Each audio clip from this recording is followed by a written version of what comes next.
Oh man. All right. I don't even know where to What start the here. hell type of intro was that? Oh man. Here I was expecting like something. Well, I got big in here realizing Z's not here, and he does the intro the exact same way every time, and I just kind of sit here on autopilot for a second. My day has literally not stopped for the last like 7 hours, and I didn't even know if I was going to show up here on time. So yeah, Well, Mateo could have done a better intro than that. Right, Mateo? He's nodding right now. Totally. Judd'z Budz, no spoke Z for this episode. We are going OG SOTA Pod, which means honestly Isha should have come in with something corny like Wild Woods of Victoria Island. I had three things ready to go. Land of Sky Blue Water. You sat there and stared like a freaking deer in headlights, like all those deer out on your island. Because you looked fucking ready to go. By the way, did you change your hat? Nothing about me looked ready to go. Did you change your hat? Did you do this on purpose? I don't understand. We're just we're like not exactly the same one, but we're matching. We both have a waggle hat on. Yeah, and I wear a waggle hat every time. Yeah, we both have like the specific new style.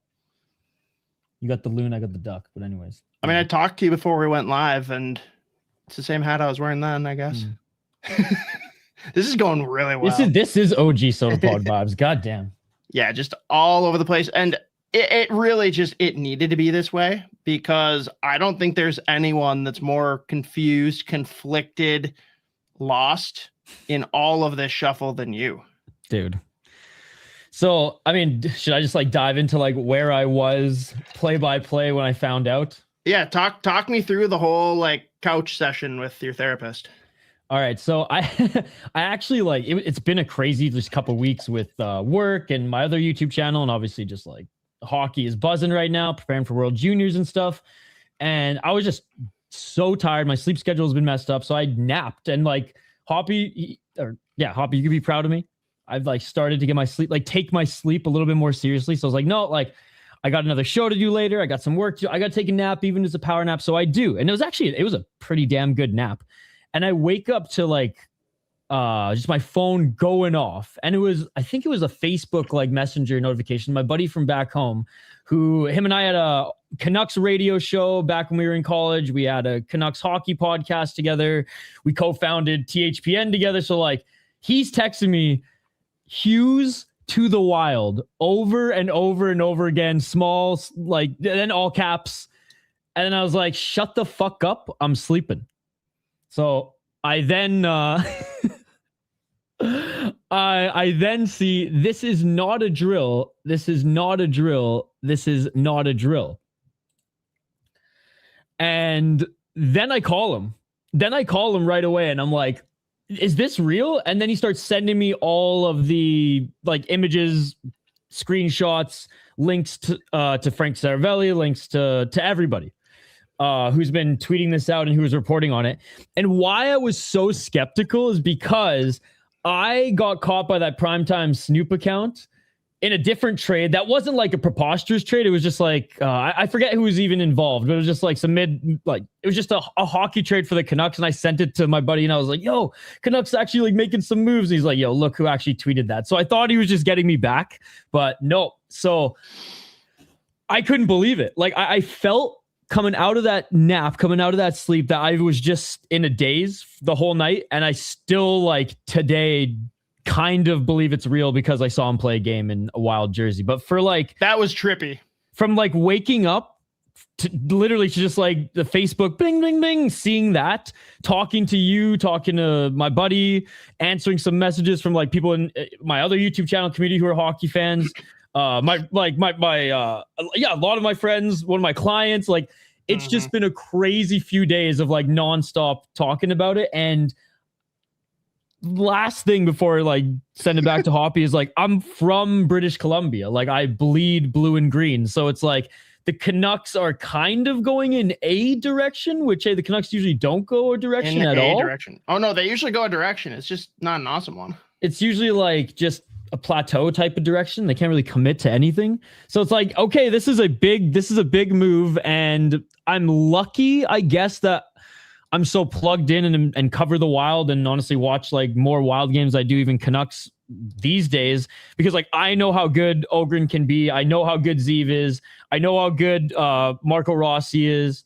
So like I know how good of the return went the Canucks way, where I know the fan base immediately was more in what the fuck just happened mode and who are these other guys involved in the trade. So I think the market there, now that, you know, Zeev played a game and looked pretty good, I think they're starting to get a little bit more excited. But yeah, I am still a little bit shocked, but I think a little bit more excited now on both sides. I explained this on Fellowship of the Rink, which we released early this week, partially because of the Quinn Hughes news, partially because we have a banger interview with Brandon Duhaime ahead of their matchup with the Capitals on Tuesday night. If you're here for either of those things, you should absolutely go check it out up on YouTube and all of the podcast feeds. But dude, I'm like, it's a Friday night, kind of a weird lull for the Wild where like, okay, they just had a decent game. They got the back-to-backs this weekend, both matinees. Like, okay, I'm going to like dial in, but there's no Gophers right now. Like, I just got a Friday night to just like lay low, just sitting, having dinner with wife, toddler, infant, and just like, oh, whatever. I just have nonstop vibrating on my phone. And of course, the way people text, they assume that I know what's happening. That's why they're texting me about it, because they want to like know what I think about it, or they're like, what the hell are we doing? Or, oh my God, this is awesome. And I'm just like, I have no clue what's happening. This is a problem. Immediately. Oh, and of course, out of like, I think it was like a dozen texts, one of them was from our good friend Joey, who all he said is, this is the perfect time for the Sabres to fire Kevin Adams and not have it be in the news. Like, God damn it. All right. So this must be real big. I go to Twitter and all I see, the first thing, I can't remember who it was, but it was a quote tweet of something. And it just said, sounds like Buyam, Rossi, and Ogren are going back to the Canucks or something. I'm like, what? Huh? And last we had talked about, it's like, oh yeah, Bill Guerin's like interested in Kiefer Sherwood. I'm like, I would off myself. Then I'm like going through the progressions. I'm like, oh, I mean, I don't know how I feel about a swing on Elias Pettersson, but dang, like, I guess Billy's got some balls. Like, sure, I can see it. I know Judd is all about him. It never even crossed my mind that it could be Quinn Hughes. Like, it was so far off of my radar that this would be a move that Billy would make that I didn't even get that far. And then finally I'm like, I got to know what this trade is now. Like, did we get anything else with Pettersson? And I see that it's Quinn Hughes. I'm like, but, huh? Like, I had to like step back, and I think I took a good like half hour to just like work through it and process it before I posted anything. And at that point, all I posted was, what the hell is happening? And then I took some more time to think. It's like, I didn't look it up what it was. Yeah, my first initial reaction looking it up was just like to see if it was real. And also it was like the headline, Quinn Hughes traded to Minnesota. I was like, what? Oh, and one comment under that was like, I don't know what to do with my hands, which I thought that one was was hilarious. And so I was like, it must be Rossi, Ogren, Zeev, and I didn't say a first, I said and a pick, and Bill was like bang on. I was like, ooh. So, man. So yeah. So where do we go with this? Obviously, chat's like super pumped too. The proper starting point for this is first properly memorializing some guys that we freaking love. Like, oh yeah. And let's be honest. We knew Rossi was gone. We knew Ogren was gone. The fact that they got packaged together, like, makes all the sense in the world if you're going big game hunting. Zeev Buyam, I never thought in a million years. You know why? Because we never thought that Hughes was going to be, that level of defenseman would be coming back in a trade. Factual. But still, give me a minute to freaking mourn. Like, the body's not even cold yet. I am equal parts sad and excited with this trade, not just for like the swapping of bodies, but also I think these three are going to have a chance to go and like torch. Like, they have a really good chance to all elevate their games and get way more prominent roles. And it's funny because I don't know if you agree with this, Isha, but I had a couple of different people, because I usually have a couple of hockey podcasts I listen to purely for like news or like wild, like different opinions. Yep. Basically, I listen to 32 Thoughts and I listen to The Sheet. That's it. And it's the first time because there was like just a lot of quote unquote babysitting. I've been told by my wife I can't call it babysitting when it's my own kids, but whatever. I was babysitting most of the weekend. It's parenting. Not when one parent is like, peace. But I was listening to pretty much anything I could find about the Quinn Hughes thing. I was more just curious. I don't care what people's opinions are. I'm pretty grounded in what I think. I just wanted to see how far the pendulum could swing in every direction.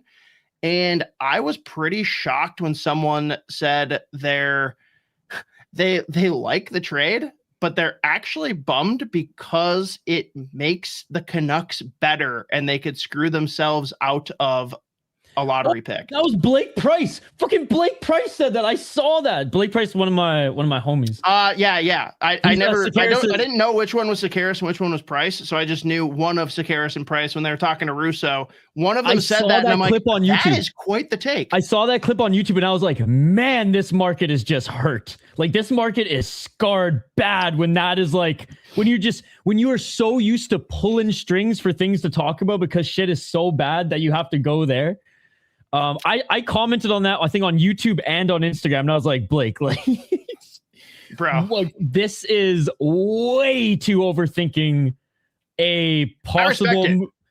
Jeez, man, like, I don't respect the take. I respect the commitment to sadness. Like, you actually like the trade, so you have to come up with a reason that liking the trade isn't acceptable. So Vancouver, man, it's like, it's just so Vancouver Canucks. Like, just the market, media, fans, and all. And like, I'm a huge fan of Sakaris and Price. I listen to their show every single week. But yeah, that is, I have to go back and listen. That I actually missed the full segment on that one because I was listening to so many other ones this week due to a lot of wild media is what I've been listening to this week more than Vancouver. So I was like, I'll catch up on Vancouver next week. But some of the Minnesota media irked me a bit, so I just kind of pivoted off of that fast. And yeah, Cole was one of the few that caught me. I did my first TikTok live just because like all of a sudden they unlocked it and like you don't have to have X amount of followers to do it. I'm like, you know what? I'm just going to go out and like thought dump and I'm going to just go. The only thing I did that was actually like, I was a little proud of myself. I basically had it set up so that I was pouring them out for these three guys. And then as soon as I was done pouring them out, we had a glass to celebrate with. So that's why everyone's saying in the chat. But I gotta say, Zbujem, we never thought we'd have him. Never thought you'd trade him. I have apologized before, but I will. It is a rare day that I have to apologize for Micheletti for battling him on a take. But Alex Micheletti said, "Oh yeah, we want Zbujem. That's the guy that we need to get in this draft." And I told him he was high. Like, in what world does Zbujem fall to 13? And granted, he went to 12, but yeah. I would have said the same thing if I knew they were trading 12. Okay. This guy, we watched him torch college hockey. It was so much fun. We got to see him do it here in Minnesota. I went and watched him do it in St. Louis as well. It's got to be the most excited I've ever been about a Minnesota Wild prospect. I can't even think of someone that comes close. I guess Marco Rossi is probably the next closest. It is weird to see him go, but again, we'll get into all of the reasons that you don't say no to a trade like this. But he's already saying all the right things in Vancouver, dude. He is flat out like I mean, yeah, it's Quinn Hughes. Like, the Wild told me that I was their guy, like I was going to be here for a long time, and I don't think they were lying. But like, what do you do when you can get this guy?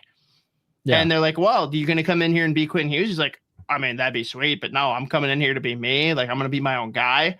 If I can live up even remotely to that, sweet. And the weirdest thing, I did not expect him to take 24 for Bogo. That's interesting cool. Wrinkle. Now cool. I got to talk to Bogosian about that because that just sounds. Well, I mean, you know what? It's funny. There's a lot of young defensemen who's like their first like defensive partner who's usually like an older guy. Like Quinn Hughes had Luke Shen, and like he was like, I not only knew him like growing up when my dad worked with Toronto. He's like, but he was the perfect guy to play with coming into the league, and Bogosian's Zeeves Luke Shen. Yeah. Now, wish him the best. I do think that he is going to go on to be a first pairing guy for the Canucks, going to have a long career. Like it's going to be very weird for me to not actively cheer against the Vancouver Canucks. Like I'm like going to have a soft spot in my heart, and it's going to be weird. Marco Rossi. I won't pretend that he is as exciting of a player or prospect to me as Zeb William. Marco Rossi is like my son. The day that the Minnesota Wild played the video of Rossi and Addison coming and sitting down with Guerin and being told they're going to be up with the NHL squad, that was my two sons, like going on and living their dreams. And I have had to sit here, and no father wants to bury their sons. I've buried both my sons. Shit, and the Pitlicks. Well, no, I love them, but like, let's be real. The fact that they like made it past infancy was a blessing. Like natural selection caught them. The Hoppy Jersey curse is undefeated. I mean, the Rossi one took quite a while. I mean, you got Fiala too, though. If you go off, your wife has a Fiala one too. I got that after he was gone because it was funny. Oh, okay. That does not count. Yeah.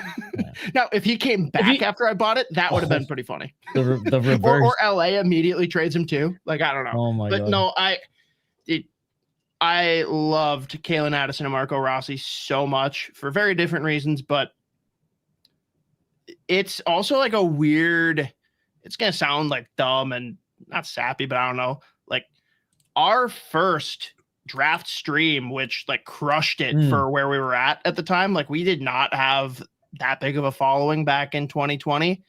And we got such good numbers from that. And dude, I can remember to this day, all of us losing our collective minds, not only when it was Ottawa 67s to the Buffalo Sabres and ended up being Jack Quinn, but then subsequently Ottawa 67s being called. We lost our freaking minds. I was so excited. He was going to be a future staple for this team, and I'm just very sad to see him go. The amount of requests for Tarasenko, Johansson, granted before this season, Johansson, and Hartman jerseys is insane. So many people want me to put them up. Tell you what, you guys send me the jerseys. I'll put up whatever you want. We'll see how far we there can push you go. This first. But now it's funny because a lot of people are like, Mateo, by the way, well, whatever you can get a Boldy jersey. He's going to be here. I'm like, you really want to test that? No. You really want me to put that jersey up and see if that survives the test? Like, no, don't be dumb. Kane will crash the stream, jump in and like talking. No. Yeah, Kane would be very upset. No, so Hoppy's brother-in-law is the biggest Boldy fan ever, and he would not allow that. I am just. Yes, it did. I was just gonna say. I mean, like, I'm following your lead on this whole Quinn Hughes show, pretty much. But like, I was just telling Josh Leddy. I was talking to him today, and I was like, this is probably going to be in a week or two the best pairing in the NHL. No, you don't think so? I'll give him second best, but it's just like who's the best defenseman in the NHL? Quinn Hughes. Dude, I'll allow the propaganda now that he's here, but like I don't say this agree. all the time. I will hang on. I will defend one thing for you, one and one alone. Quinn Hughes got jobbed for the Calder Trophy. He had a better rookie season than Cale Makar. Even in that rookie season, though, I'm like, Cale Makar's better. But Quinn Hughes had the better season. He deserved that award. Everything since that, I'm sorry, Cale Makar is the best defenseman I have ever seen. Look at the team A that Cale plays on. A. B. I think they are at the exact same level. If we're going to go, we'll go 98 in NHL game, okay? Same rating. Makar's attributes, a little bit more physical and a little bit more offensive-minded. Hughes, the best skater who has ever touched that ice since Dennis Savard.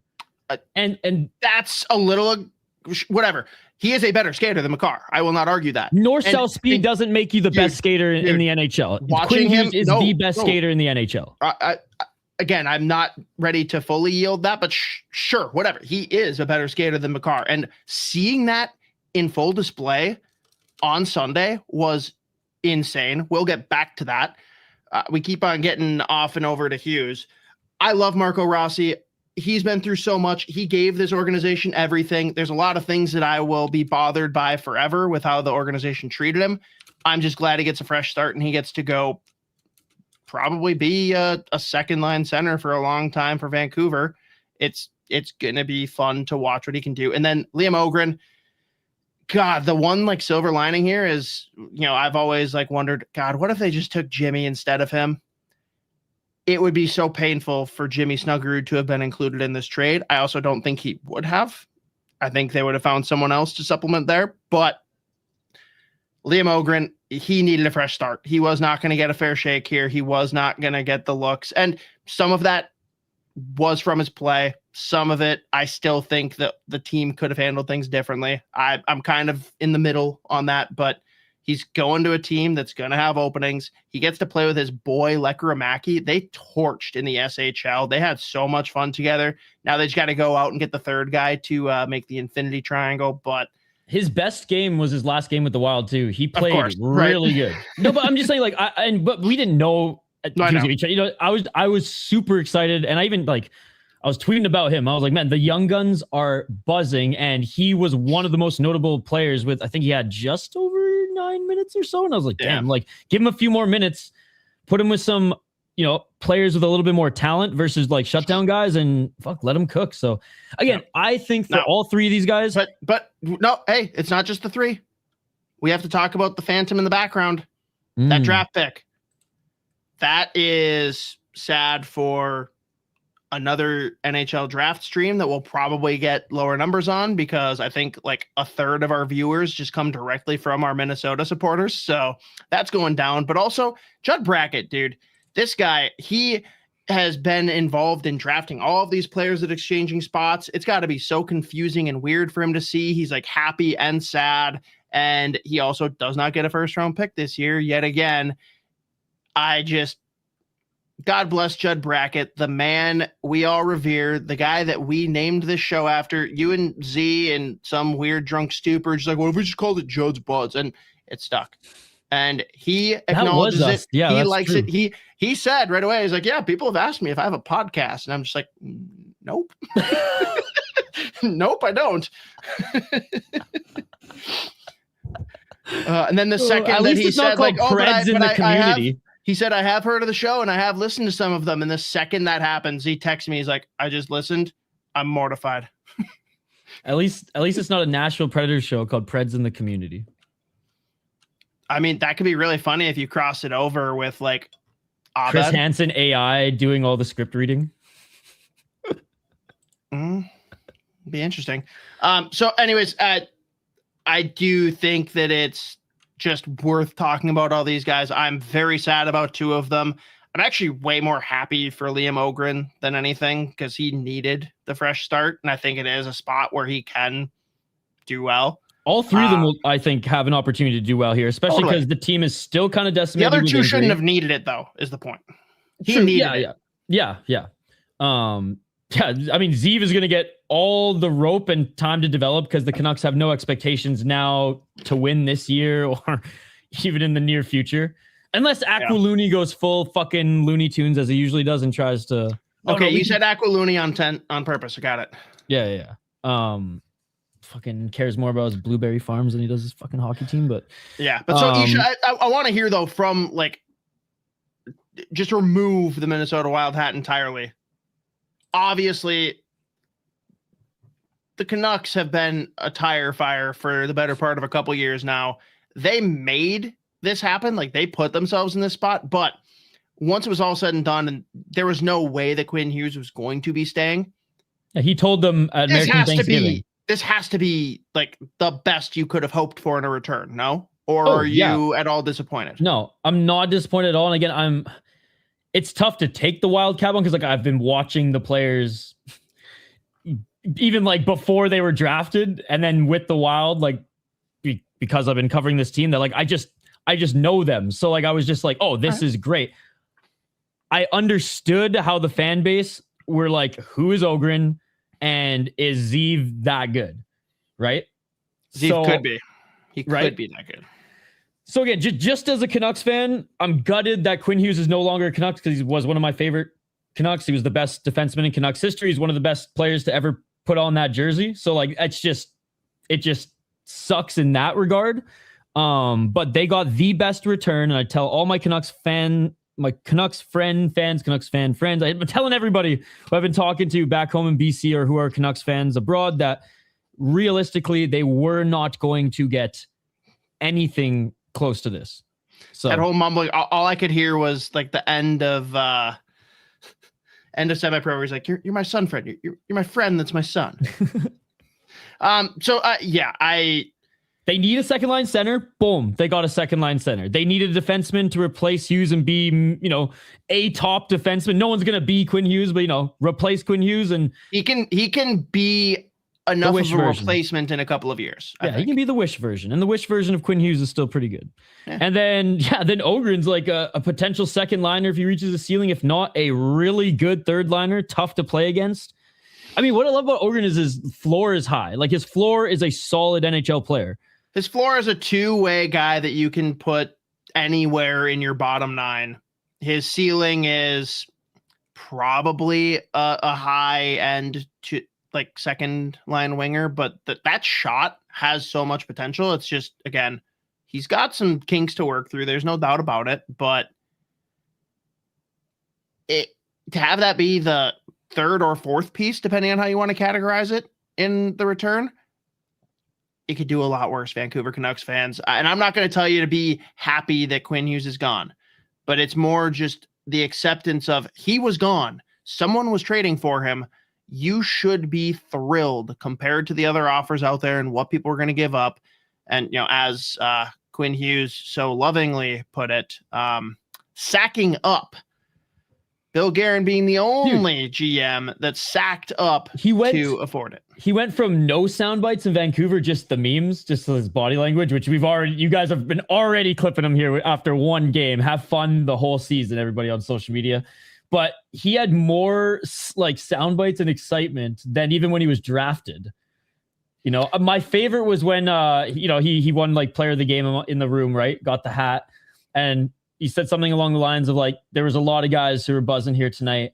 This is a sick team. And I'm like, did Quinn Hughes just say sick team? What? It's just, yeah. And then like you said, at the press conference, how he's like, I've only been here for 4 hours. I don't really know many of the guys, but I'm so excited already to be here. I love Billy. Said the way that Jim Rutherford handled everything was awesome, that he basically I love it. He's like, I don't know how much I can say, but basically said basically told me where do you want to go? What do you want? You've been a soldier for us here. You've been our captain. We'll make it work the best we can. And they did. So, and I love how this was Billy Guerin's first, this was the first offer. So what he told Chicklets today, he's like, when they were talking about what the Canucks needed, he was like, well, they needed a center, they needed a prospect, they needed a defenseman, and they needed a pick. And Billy's like, we have that. I have those things. And then he said, what if I gave you those things? So he made the offer officially. And then Rutherford was like, okay, I'll get back to you. And he probably went to the other teams that were like, all right, Minnesota's offering this. What do you got? And they're probably like, I'm out. No, I don't think that's how it works. I think he goes to them and says, I got an offer better than yours. Here's what I need if you want to beat it. Yeah. Well, I'm just saying, I do think that's an important detail. Yeah. Oh, yeah. Mateo, I was listening to the live stream on Twitter, which I never really do, but let me pull it up here real quick. What it actually, I want to make sure that I go word for word on this one, because I got a good chuckle. I love how he goes on there and just bullies Biz too, and just puts him in a corner. But what he said, because they asked him what did Hines say? When did you talk to him about this? Did he find out when everyone else did? And he just pivoted it to being actually, I'm not even going to answer your question. I'm just going to make fun of him. He's like, Heinze was a little reluctant because he didn't dump the puck enough. I love that. Oh. I know there's a lot of people out there who are still skeptical or disapproving of Bill Guerin. Again, there have been a couple of contracts that I'm with you guys and being critical on. Not necessarily that the contract was bad, the timing and just the way it happened, and all of them happening together, whatever. But even looking at the Trennian contract now, that's looking pretty freaking good. And I last year, I didn't think that would ever come to fruition. I thought that was going to be the dead contract we had to move off of. And that guy's looking the freaking part. Dude. Billy Guerin, after making that trade, after sacking up, he popped a fucking expensive vino that night. Whoo! the top shelf stuff was being sipped on that night. I love Stacking how up with his meatballs, latex gloves and all. Whitney brought up this South Park clip, and he was just like, he's like, the sack's not that big, but I'm just like, Billy, he's too perfect for that show. He's like, and yeah, I just love how he makes his love for Whit and Yandel so much more evident than for Biz, and I think it's obviously part of like the. I also feel like Biz is the only one that can take it. True. Like I feel like the other two would get like, they wouldn't be butthurt and like react on the screen, but like you'd see them shut down. Like Biz needs that. Like he needs to do the jousting. He likes being the punching bag. And I mean, they glutton for punishment. And they probably have like another, like, not that Biz doesn't have a layer of respect for him, but like he's, America, Team USA. They're probably like, just where Biz is like, he's down to throw hands literally or figuratively with anybody. Yeah. Well, dude, I was surprised because like, I'm not going to sit here and pretend like I don't get engagement on Twitter, but like I was pretty shocked at the amount of people that like piled on when I commented under Chicklets, because they made a couple of like wild posts right in a row. And I just had to kind of weigh in, give my thoughts naturally. And I was just like, it's going to take a minute to adapt to you guys caring about the wild.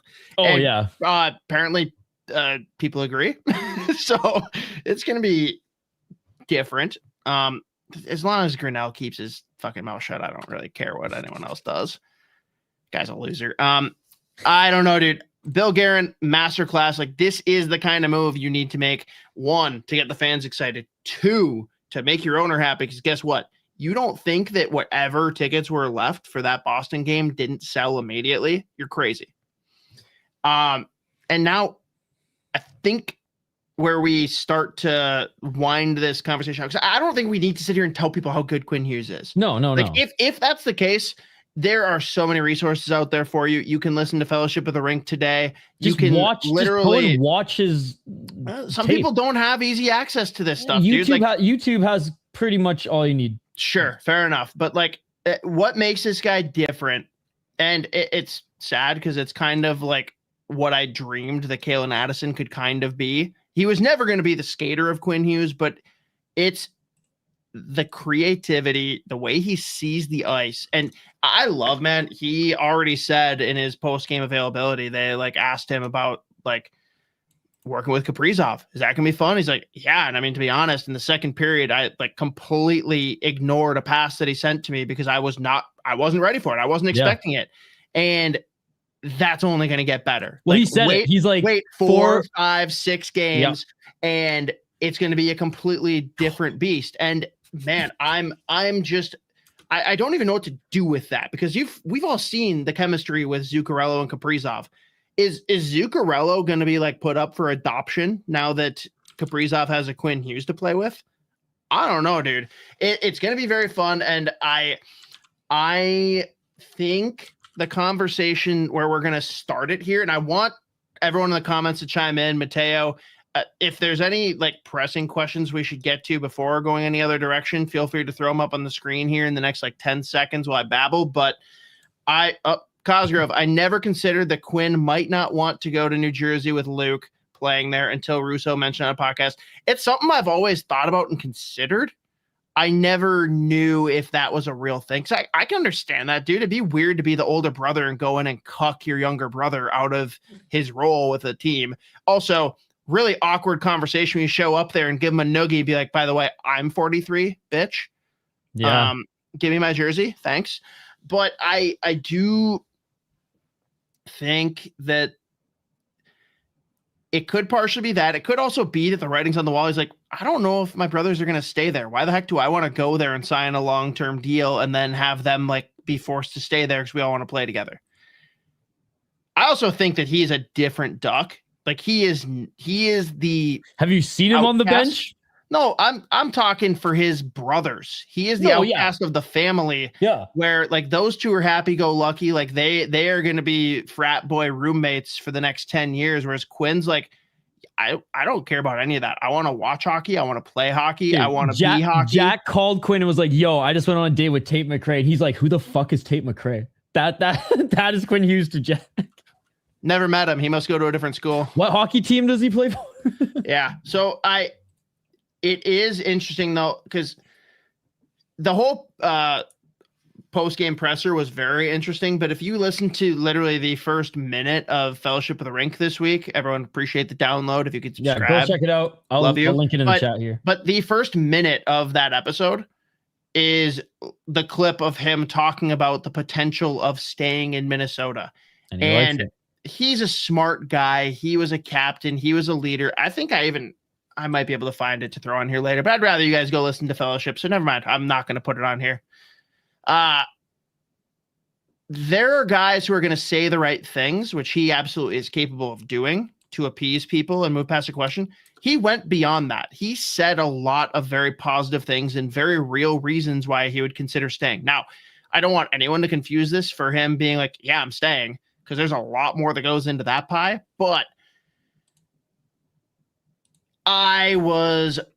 that's really what my concern boiled down to when the trade was made. I'm like, well, this is going to determine Bill Guerin's like legacy here as Minnesota Wild GM.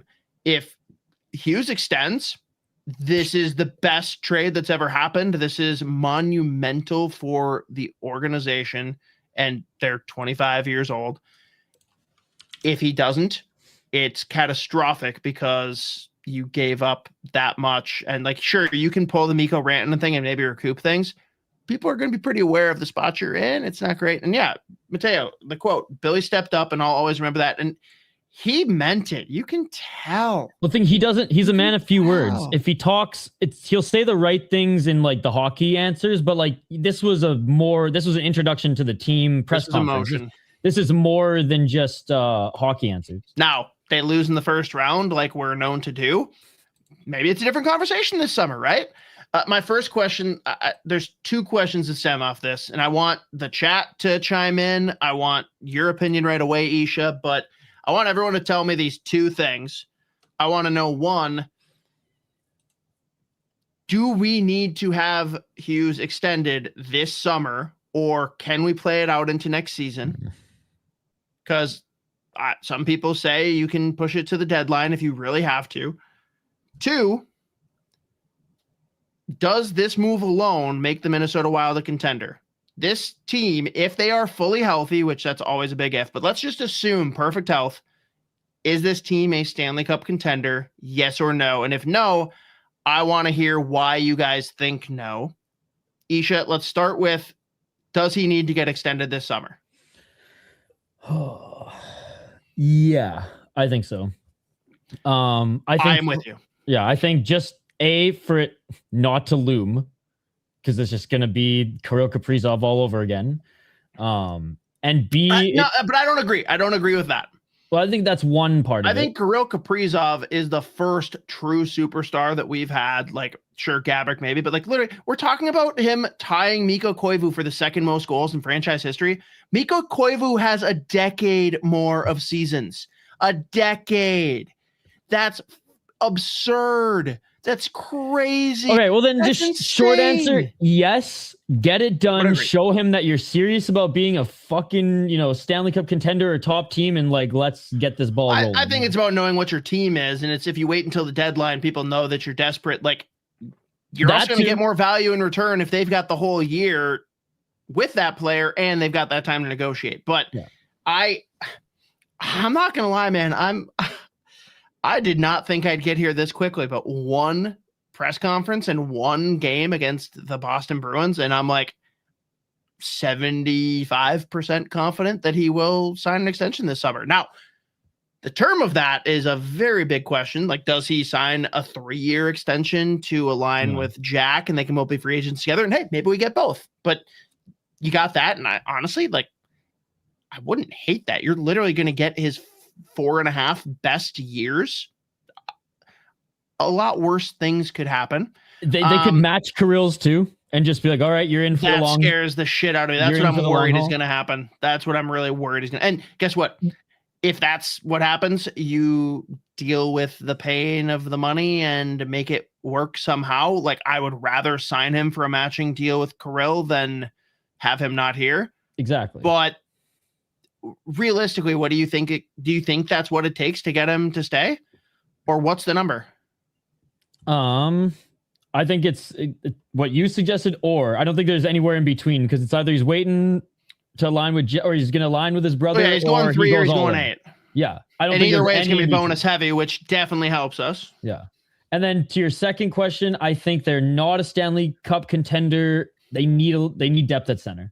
I think that's their depth on defense is goddamn. I mean, they could make some moves still. I would argue I'm right there with you. And the one thing though so Joe said they need a top 6 forward, they need a center or a scoring winger. Do you agree that do you think a scoring winger would suffice? I want to say yes, but then every year I watch the Stanley Cup playoffs and it's like, oh, you need depth at center. Like every sure. team.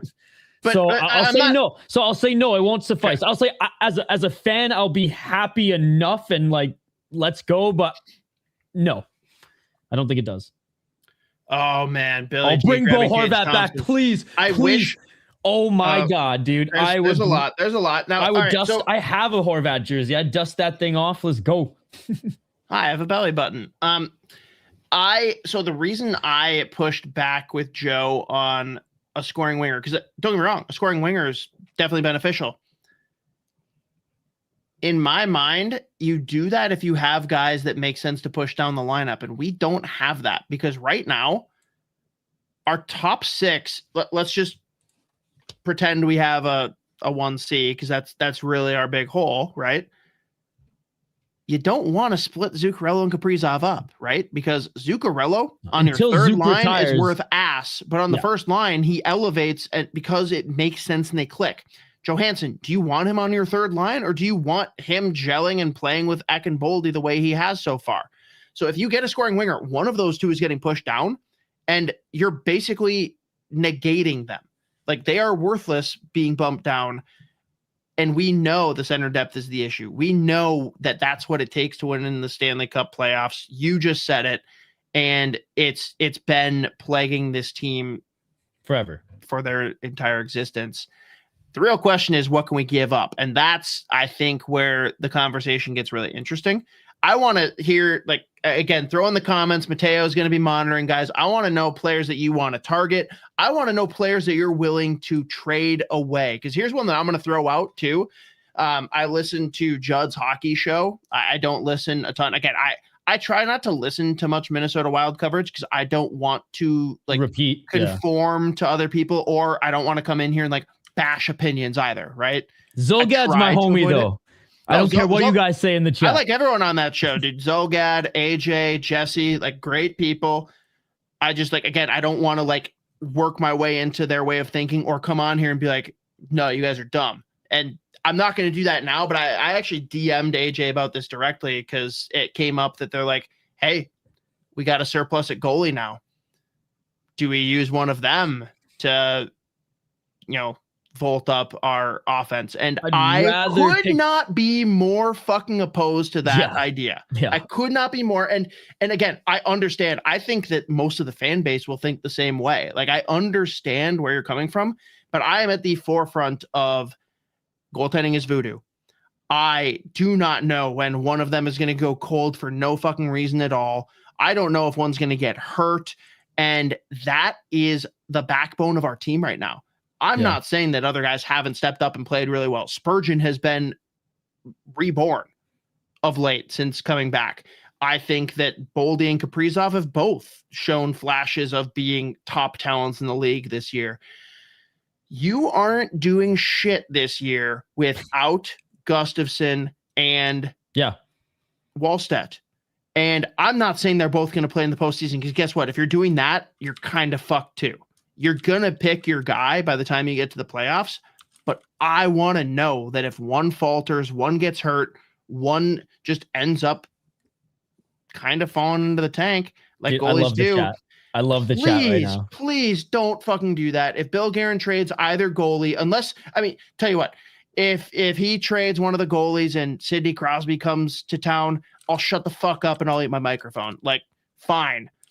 Outside of something ridiculous, which that's not happening, I do not want to. This tandem, you should cherish and hold on to this tandem as long as fucking possible. They gel together and work well together. They don't hate each other. It's competitive, but they build off of each other.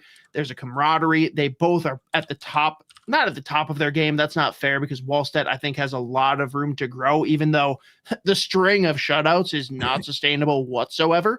But the way he's playing, he can only go up from here. He's 23. It's insane. He is, or no, he's 22 because he made it onto our prospect list this year, and it's anyone under 23.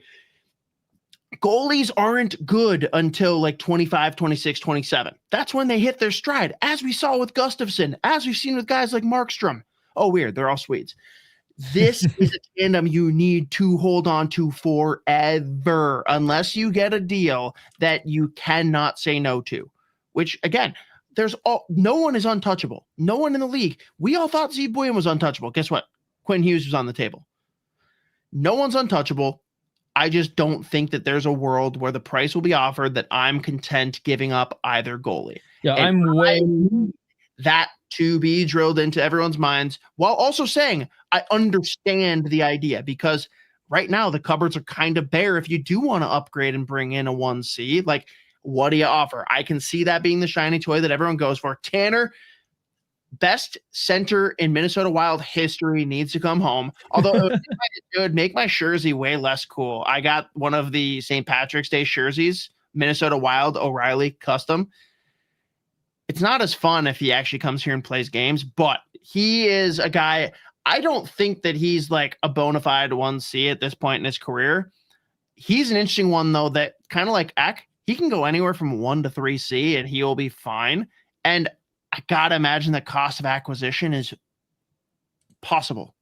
Whereas Tage Thompson, we're going to have to figure some shit out if we want to get a guy like that. And I saw some people too, like, getting excited, like, oh, hey, let's trade with the Sabres now. Let's do some business. Like, bro, Jarmo Kekalainen knows his shit. He is not giving Tage Thompson away for scraps. I love Bo Horvat, but I am, Canucks fan. So, dude, Bo Horvat, that's one that I talked about this summer, and it got shot down pretty quick. Apparently, he's having a hell of a. I think is he hurt right now? He's a good fit now. We gotta imagine that him and Hughes are kind of cool, right? Granted, they never played together. I don't think. Huh? How many years? When was that? Horvat and Hughes didn't play together? Are you fucking high? 1 year, 2 years? A little bit. You're joking. You're messing with me. How many years? It wasn't a lot. Several. Really? You got to be joking. I don't believe you right now. Okay, yeah, 3. Now, the real thing for me, I'm going to throw out something not crazy, but off the wall, because right now the Wild don't have a lot to work with if they're going to make a trade, right? I think when you look at Faber and Hughes, bona fide first pairing,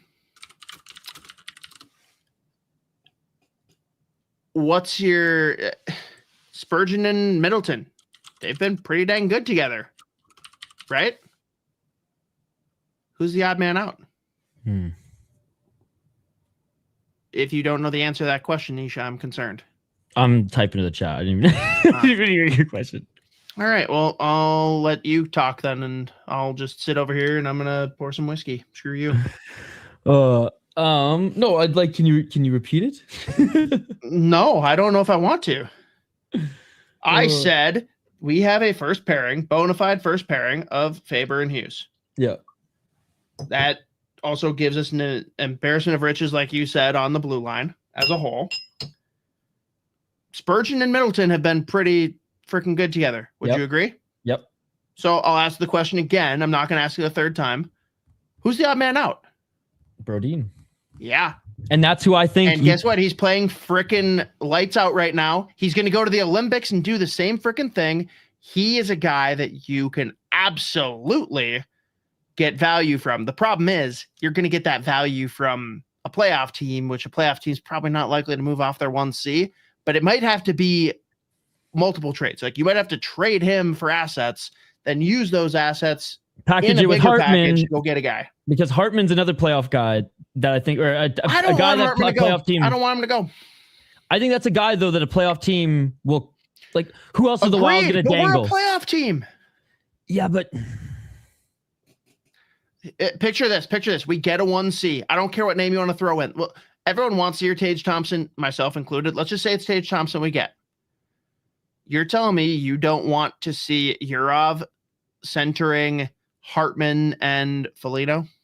I just think Hartman is one of the guys where it's like he's one of the value, like the players with value that teams that you have to include in some of these trades. Like, no, I don't agree with that at all. Brodin and some of the other prospects we Hartman, have get you that, but it's the same thing as Brodin, Isha. Hartman is valuable to a playoff team. Buffalo doesn't give two fucks about either of those players, correct? Yeah. So Brodin, I'm saying you got to trade to a playoff team and get futures, prospects, whatever that you can package with what we've already got and go get one of these 1Cs. Hartman is worth nothing to the team with that 1C. If anything, are you going to send Hartman and Brodin to a team and hope that they're going to pour the bag out? There's not many teams that are going to be able to do that.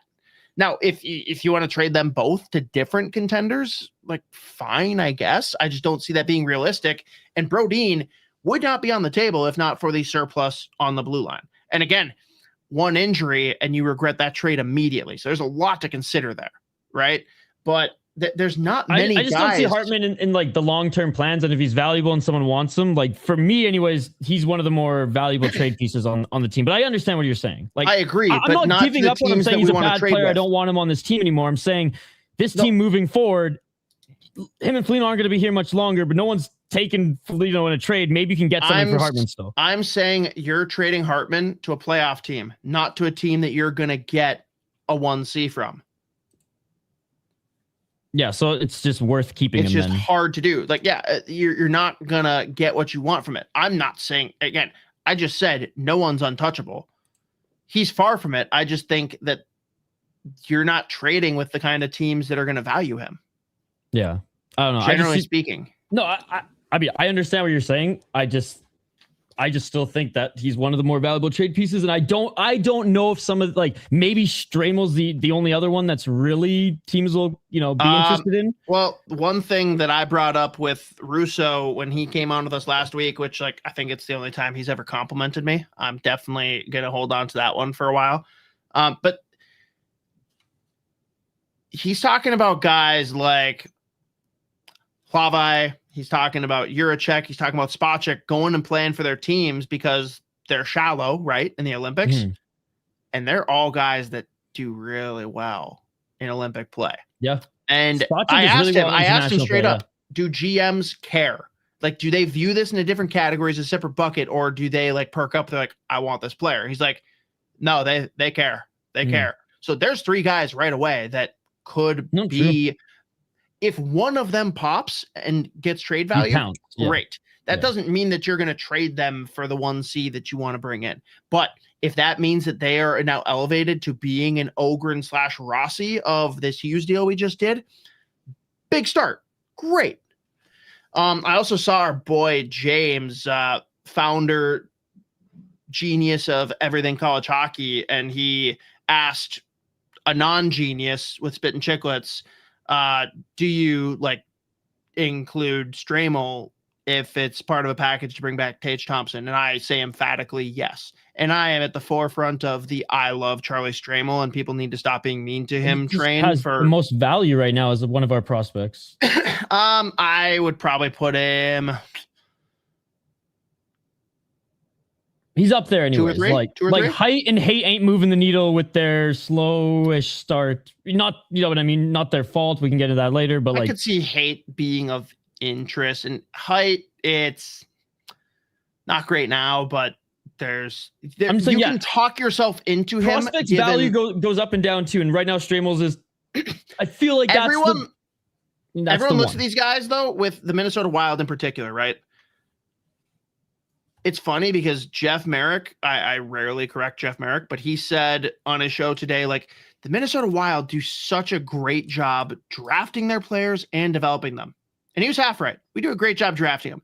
We do a horseshit job of developing them. It's so bad. Yeah. And I think a lot of teams can look and see some of the guys in Iowa and be like, I could fix them. Like it's like the girl with the burnout boyfriend. It's like I can fix him. And I think height and hate are both at the forefront of that. I think Carson Lambos is fringe that.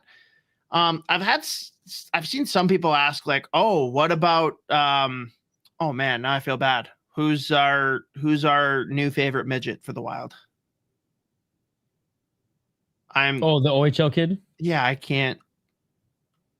My brain is just a blur right now. Someone's gonna comment it there. Banach, yes.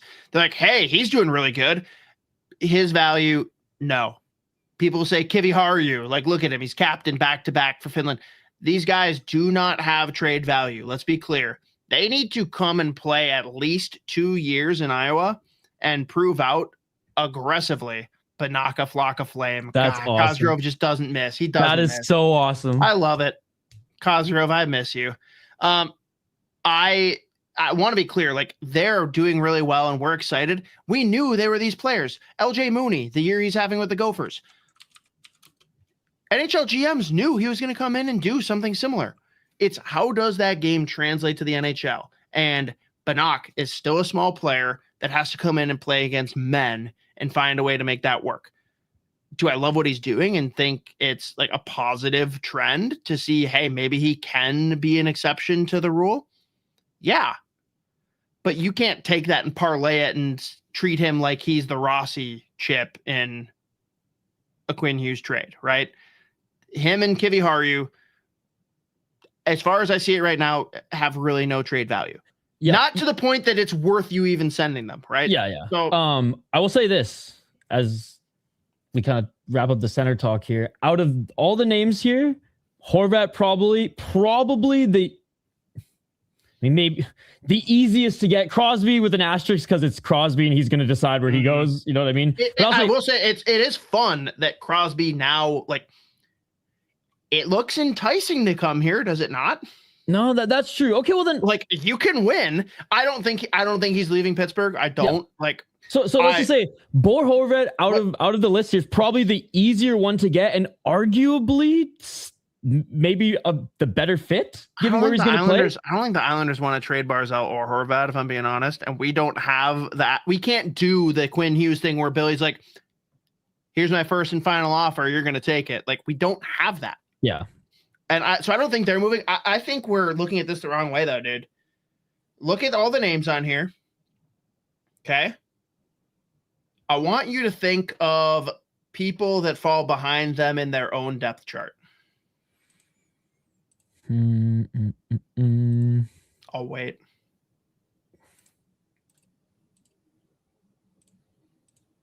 It's embarrassing that it's taking you this long.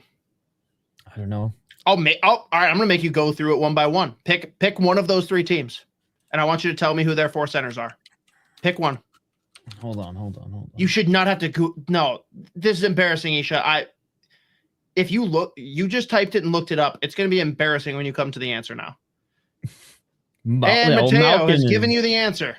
Well, I mean, Malkin is not on the table, so why the fuck not? They aren't gonna make the playoffs. They are not a real team. Has he made any inkling of interest to leave Pittsburgh?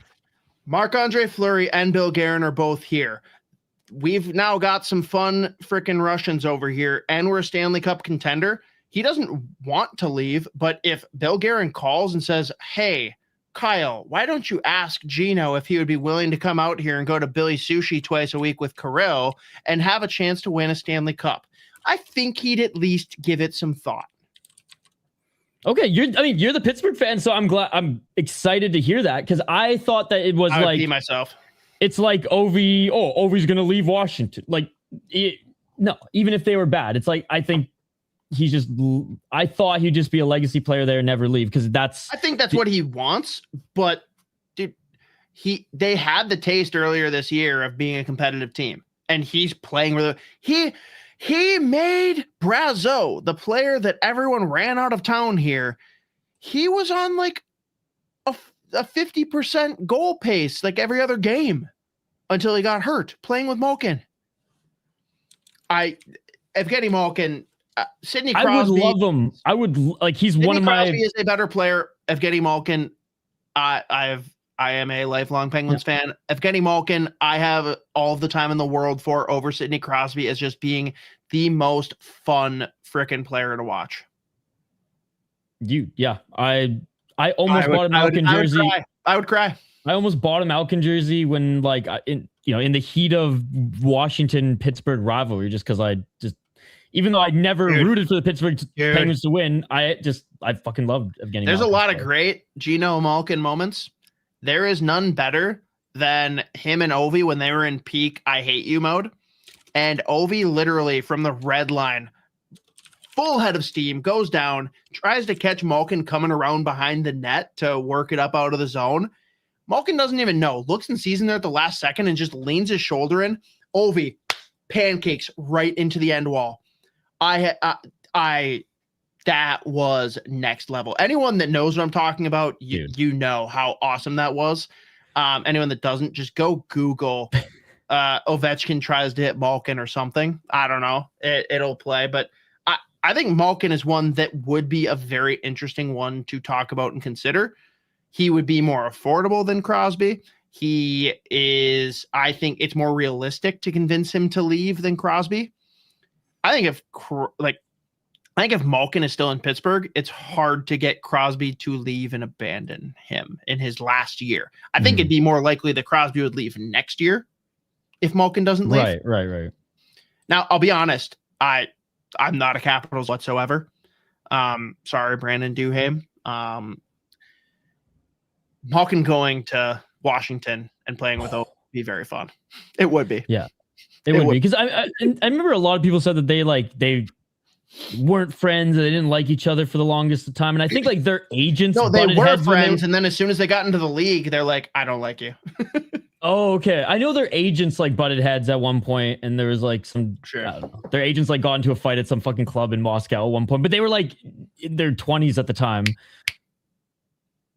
Oh, I did forget. That video was great. I also forgot that Horvat played with Hughes though, so I've been on a bad run today. It's insane that you're they never played together. That I thought you were messing with me. I so didn't think that was real. From Canucks that I didn't think it was real. I didn't believe it. Would Tuck be a good fit? So this is one that I think is going to get a lot of headlines. Again, for the reasons that I mentioned earlier, I don't like it because the net benefit, think of the upgrade of any of these centers over Yurov for the 1C this year, right? And the benefit on the third line of having Yurov slot in. I think the net benefit of bringing in a Tuck over Zuccarello or Johansson, it's an upgrade over either. You're messing with chemistry and you're pushing those guys down to the third line and getting no subsequent benefit because neither of them are going to perform in the same way without the lines that they're on. I personally do not like bringing in a winger. That said, if that's the route that they go, depending on the asking price, Tuck would be fun, but I also see him as more of a rental. I do not want to give him a long-term contract. At his age, the way he plays, I do not want to pay him. I don't. So if you get him as a true rental and the price you pay to acquire him is rental, subsequent of that, sure, I'm okay with it. Take a risk. And hey, maybe you play him on the third line and you make you add scoring depth through the lineup and you have more waves to roll through. I like that. That could be interesting.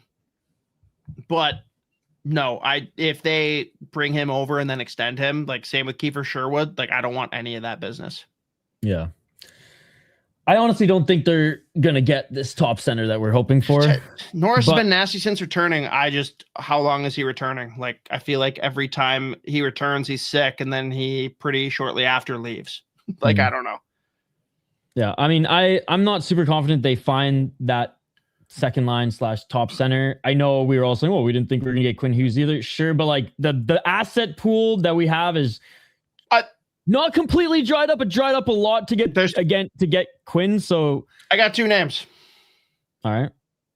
Ryan O'Reilly, which again comes down to the cost. The other one, just because they're so deep in the shitter that they won't care about the rivalry. I don't know how I feel about this one yet, but you could talk me into the idea of Braden Shen.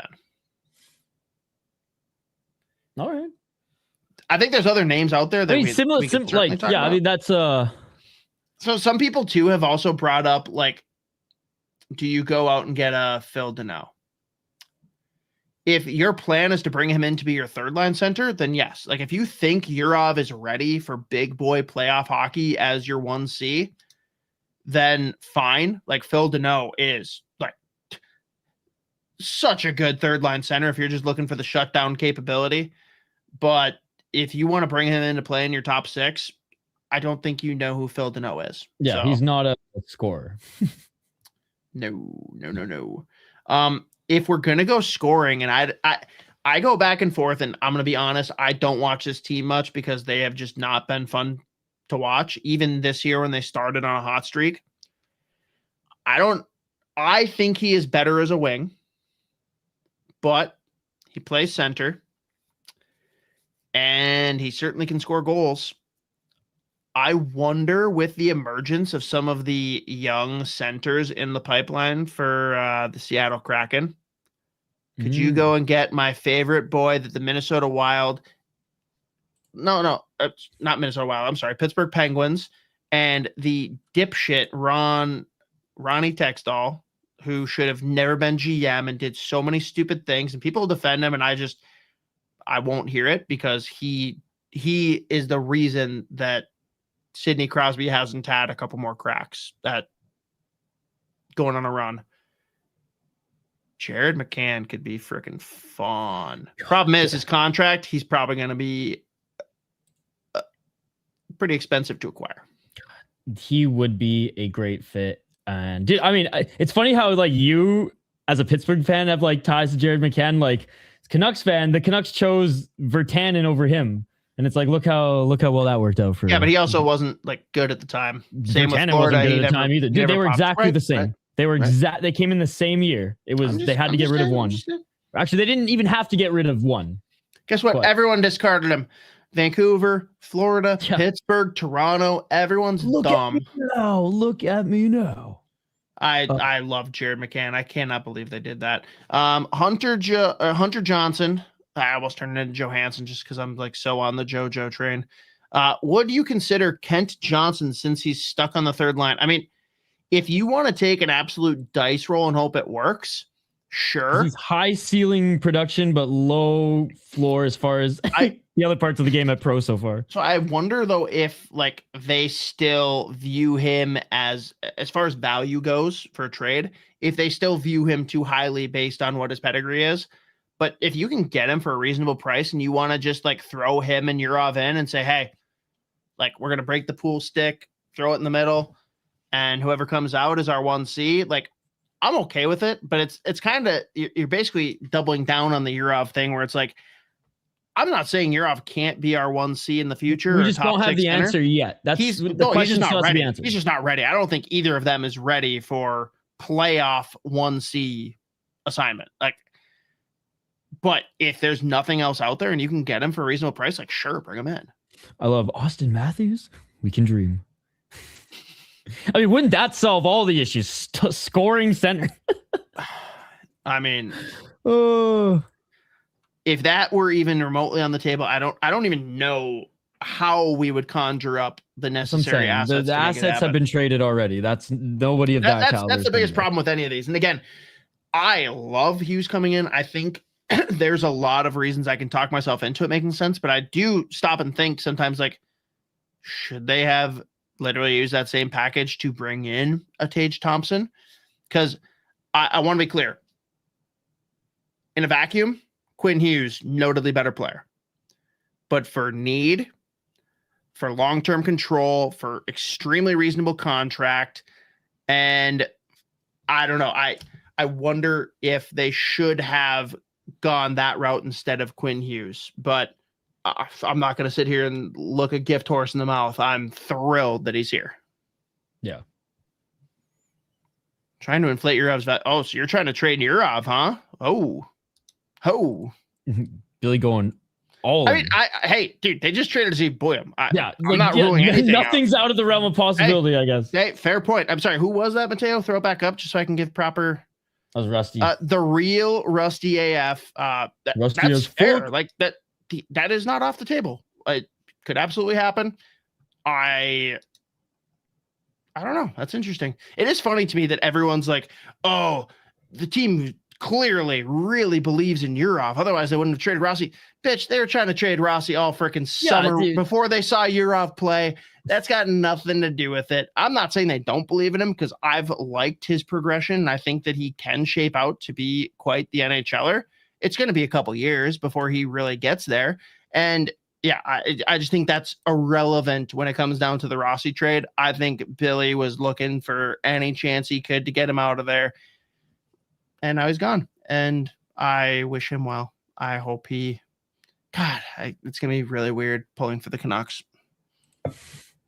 Like, I have nothing good to say about the Canucks besides their jerseys. I mean, pulling for them I'm pulling for the players more to do well because I'm hoping the Canucks just continue to trade assets and bottom out and Gavin McKenna.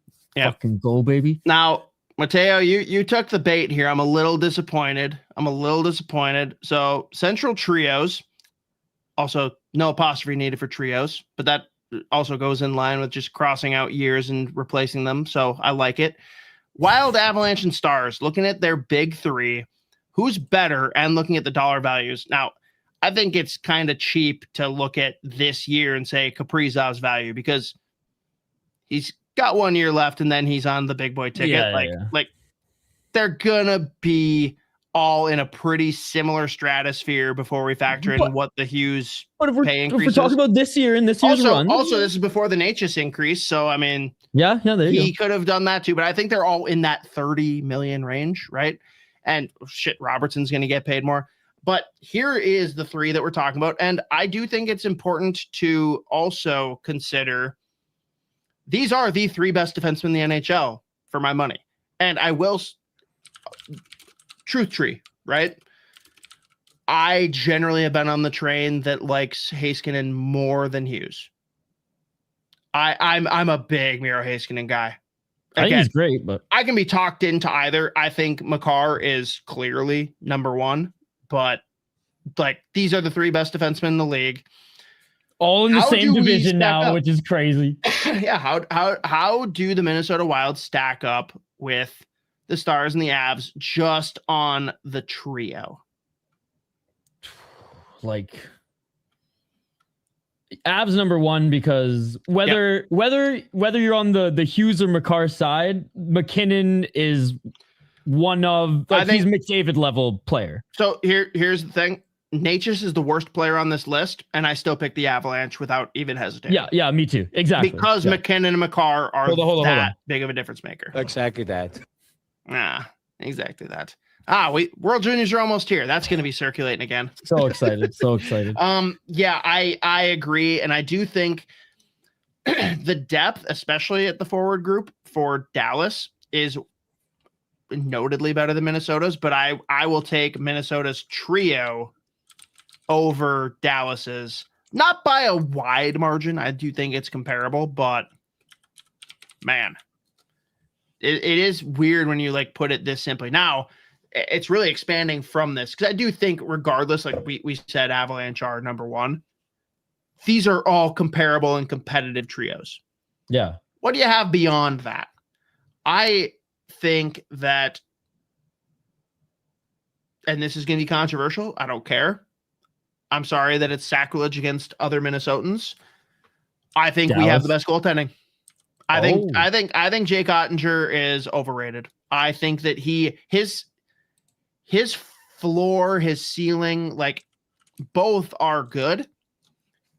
I have yet to see him prove that he's the guy that's going to push them through the playoffs. I don't think he's losing you games, but I don't think he's coming in and stealing that many games. It's not to say that he can't, but more often than not, he's there and reliable, and you're not going to second guess him. I think the way that our two guys are playing, one of them is going to maintain this shit and go into the playoffs, and no one's going to want to play him. Yeah. And it's probably going to be a tough decision for Hines and Billy, and great. That's that. I'd love for that to be a tough decision. I think Avalanche guys are playing well. I was gonna say Casey DeSmith's playing out of his fucking mind right now too. But look, you know, Casey DeSmith is Casey DeSmith, dude. He will that's never what I'm saying. be anything That's what I'm saying, besides... dude. Hoppy, that's what I'm saying. Whereas like the Wilds, like I would rather have the Wilds goaltending core right now, or goaltending tandem here, 100%. If you told me that you had a goalie that for sure is playing between like 58 and 62 games, and you want your second one to be DeSmith, I'm all in, because DeSmith, if he plays one of 3 games, he is a great goalie. Which is what he's doing right now. Yeah. The second you hand him the torch, dude, I'm telling you, if freaking Ottinger goes down, DeSmith is not doing it. He can maybe get you through a series. That's it. No, I have seen him up close and personal. You then subsequently saw him up close and personal. He is not the guy. He's not the guy. That's something like the Wild have 2. And again, Wallstead, there's still like, there's a lot of I don't even want to say a lot of development. There's a lot of room to grow still and comfortability in the league. And like, there's going to be a time where he's going to lose a few and he's going to have to, get the confidence back up and everything. But like, I'm confident enough with this tandem. And then the stats don't lie right now over the other 2 top Central teams. I got to say, I did just realize that I should throw out the caveat that I speak only for my opinions, and these do not reflect the opinions of our great sponsor, Waggle Golf. Everybody go to getyourwaggleon.com, throw in promo code SP10, take 10% off your entire order. Last minute holidays, you gotta get polos, hats, quarter zips. They apparently have vests now. They got pants. They're all across the map. That honestly, I'm mostly in for the hats, polos, quarter zips, like so good. But they have Jake Ottinger on as one of their ambassadors, so they do not feel the way about him that I do.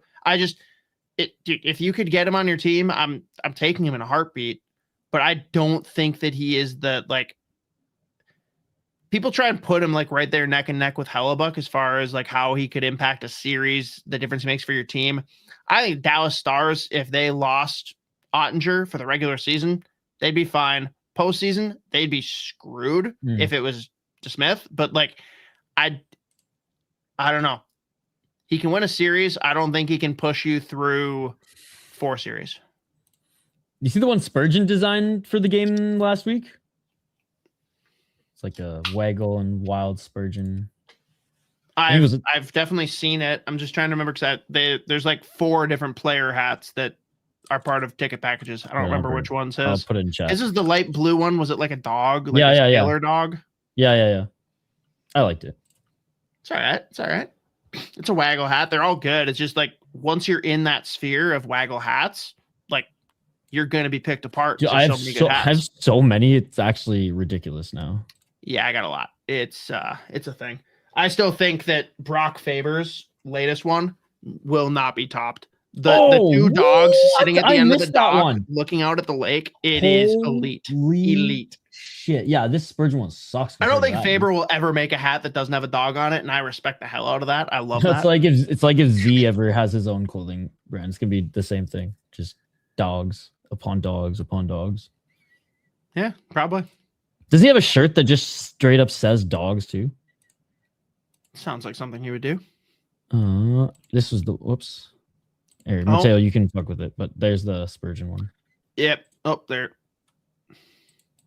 There we go. Yeah, it's not bad. Not bad. I like the color. So, rope or no rope? I think it works with this one, but I'm usually a no rope guy. I'm a no rope guy. I think this one looks good, but there's a lot of rope hats, like Waggle or not Waggle. Like I'm just generally not a rope guy. Yeah, personally, I'm usually not a corduroy hat either, but like this thing's. No, I think the play with corduroy bill but normal hat is actually genius. I like that play a lot. Maybe I've just seen so many hipsters have it with like the flat, like. Yeah, you don't need the flat brim, but yeah, I like corduroy hats. I'm not corduroy hats are good. I don't even know where we're at. Oh yeah, Mateo, go back to the trio. So I think that the big separator for the Wild is collective blue line and goaltending. They win. Yeah. Dallas blue line, they have good players. The depth at the bottom of it should scare Dallas fans. I think if you look at full collective forward group, Dallas pretty much takes the cake. Like, I don't know how you talk yourself out of that. No, there's a lot of fun players over there. They're deep, and Sagan's injured. And what are they going to do now that they can potentially push that money to the side too? Like, that'll be interesting to see what kind of move they pull. But these are the three teams. They have the great Adam Ernie, who's somehow still in the league, which blows my mind. But I honestly don't know who that is. So he's a guy who in every NHL game until I stopped playing always was rated so high, would get up to 82, 83. And he's still bouncing around the league. And I'm like, this random second round pick from the Tampa Bay Lightning. And every year it's I have to check up and see where's Adam Ernie? That's really weird. And 14 games of the Dallas Stars, baby. Let's go. Super healthy. Mateo, was there anyone that actually chimed in and said, yes, Minnesota Wild, current construction, they are a Stanley Cup contender? Because I'm not even ready to push back, because hand up, I've said this many times, not once, not a single time in the existence of the Minnesota Wild franchise have I actually thought that they had a chance to go deep and win a Stanley Cup. Never. Even the one year that everyone likes to talk about back in the mid-teens, I knew that was a fraudulent team. People can fight me on it. I don't care. Hey, they have never had it. This is the best chance they have ever had. Did you hear Gabrick on Chicklets talk about how I haven't listened? It was really good in that, he said they were better. They were one of those times. I don't know if fraudulent's the right word, but they were one of those teams where they played better with their backs up against the wall. And that's why in the two series where they had to, they were able to come together. But yeah, they weren't a Stanley Cup winning team. They were one of those pesky teams that got hot in the playoffs. So all three. Yeah. I mean, anyone can win if you go up against a scrubby Canucks team. Scrubby Canucks. Special ed. One of the better freaking Canucks teams that they've had. Oh man. But this is the closest I've ever been to firmly planting the contender flag. I still think the center depth is a concern. I think though, and this is worth noting because people are still scoring depth in general. We need scoring depth. I think Quinn Hughes can solve a lot of that. He might elevate some other players too. Offensive contributions as an individual person, but also he's going to create more offense for the guys just in how he's able to exit the zone, how he moves the puck up the ice, that first pass from behind the net, simple things like that. You're going to get more chances. You're going to generate more offense. And I'm sure they're going to try to have him out there with Guerrero's line regularly. But when he's out there with the other lines, it's going to help. Yeah, it is. So I don't know how much. That's yet to be seen, but I'm willing to yield and say that the scoring depth isn't as much of a concern as it was for me until proven otherwise. But it is really, if they could get someone that has a chance to play on that first line with Kaprizov and Zuccarello, I'm in a different spot. That pass to Tarasenko made me feel things. Cole, didn't it? If he can get Tarasenko going, then they don't even need to make a trade, baby. Good, then I don't have to get the jersey. You don't have to get the jersey. They don't have to make a trade. That's sad. I'd love to have a Riley Height jersey, but now I can't. Oh, I know. I just got a clip sent to me. Garland's interview right after the Canucks game is they're saying he's the next one out. I mean, hasn't that already kind of been the case? I think pretty much everyone but Pettersson at this point. I do think there's one thing that's worth kind of mentioning, and this is a stretch, but yes, balls on the table, Bill Guerin, great. Yes, it's a good move to bolster the team. I am somewhat convinced. Is there anyone out there that's as competitive as Bill Guerin? No. Crushing beers or winning games, no. He is number one. He is friends with Fitzgerald, aka Fitzy, right? He literally he had the fast path to succeeding Jim Rutherford in Pittsburgh. And granted, GMJR departed quicker than expected. I gotta imagine with the relationship they had, I don't think that Bill Guerin was completely shocked by that timing. or at least it couldn't have been too far off. Fitzgerald was a front runner for the Minnesota Wild opening, and Bill Guerin's like, oh yeah, you think you're going to get that? Fuck you. Comes in, takes it out from under him. The second Quinn Hughes said Fitzy, Bill's like, nope, I'm going to get him. I gotta. Nope. You think you got him? Fitzy? Bill Guerin literally came in to take him just to taunt Fitzgerald. And let's be real. Maybe the long play is let's have a fun year here, see what happens. And if we keep Quinn, great. If not, you go over to Fitzy and you say, hey, Fitzy, how much is it worth? Yeah. How much is it worth? Let's play a game. Straight up jigsaw. Like, let's play a game. You want to play a game? You want to play a game? Billy just riding the little tricycle. Your life building this team has been meaningless. Yeah, his ego might win us a cup, dude. Now, the other conspiracy theory, when you saw, first off, awesome that the Minnesota Wild social media team comes in and like literally from the top rope. The Devils are famous for clipping Quinn out of all of the family photos. Oh yeah. And the Wild came in and took all the family photos and just took Quinn. Yeah. And there's one where he's Yoda, and I'm like, that one right there. That's why Bill wants him. Like anyone that hasn't heard it, go back. This is from like over a year ago. We had Rupper on, Mike Rupp, awesome guy. I love Mike Rupp. Yeah, Mike Rupp's awesome. He came on Fellowship of the Rink and he told the story of Billy G's basement. He and his son met up with Billy and his son, who are like similar ages, in Billy's basement theater, like true like rich man theater. And they did a Star Wars marathon. And he says, Billy comes in and says, I got one rule. And like Rupper's like, fuck, what? Can I not have food? No drinks? Like, is this going to be some bullshit? He's like, when there's fight scenes, and he like pulls out a bunch of lightsabers, he's like, we fight. And like, holy shit. All right. So Billy G is like a true Star Trek nerd. That's insane. Okay, stop it. But that Yoda photo, maybe that's what tips the scales. I don't know. It wasn't Spock. It wasn't Spock Z. And Hughes' debut night was Star Wars night. Cole, oh my god, it was too. Pull. That's crazy. God, So I don't yeah, have it, Billy. handy, but I have the Krill Kaprizov Jedi bobblehead. Yeah, I need Krill the Ice Flurry Walker. Boba Fett one though. Yeah, I need the. Man. That's you will not convince me otherwise that Bill Guerin didn't at least partially do this just to like cuck Fitzy. Yeah. Now, when do we tag Wyshynski and say, Jack? I think we give it a couple weeks.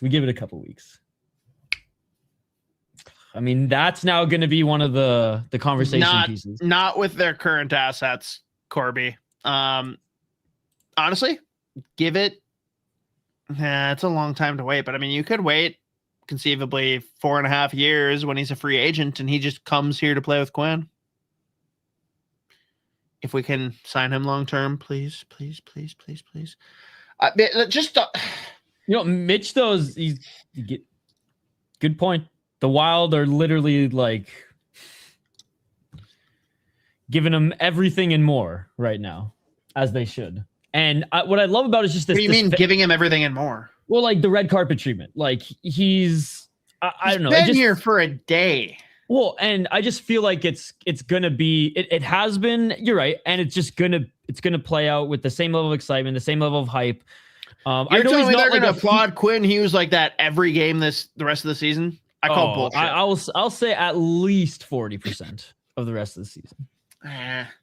Dude, these hockey fans are pumped, man. Like I don't disagree. I'm not challenging that. I'm saying the red carpet that's been rolled out is not a sustainable carpet. I'm sorry. I think it's gonna have a long and watch him go win with Team You gotta USA. go Tom Haverford. Just literally get like red velvet inserts and stick them in his skates so he's always on the red carpet. If he wins gold at the Olympics, does that change your opinion on if the Wild fans continue to cheer him every night. If they win gold at the Olympics, I give fuck all about what happens with this team. Well, I'm saying, does that buy him another like 20 more games of cheering every shift? No, I think they come back in the first couple of games. People go nuts and like applaud them for the Olympics. I think after that, it's back to business, and it's like, can we make it past the first round? Yeah, I guess my team just gave up Quinn Hughes, and all I care about is Canada winning the Olympics. Yeah, what other Team USA players can Billy poach? That's the fun thought exercise. Right. Apparently not Brock Nelson. Dude, the Minnesota Wild are just the NHL Olympic team. Like, they have so many guys going to their teams. They got Swedes, they got Czechs, they got Americans. None of Canadians. Weird. It's almost like every team. Yeah, almost every team. It's pretty crazy. No, I'm saying like every team has a melting pot of players.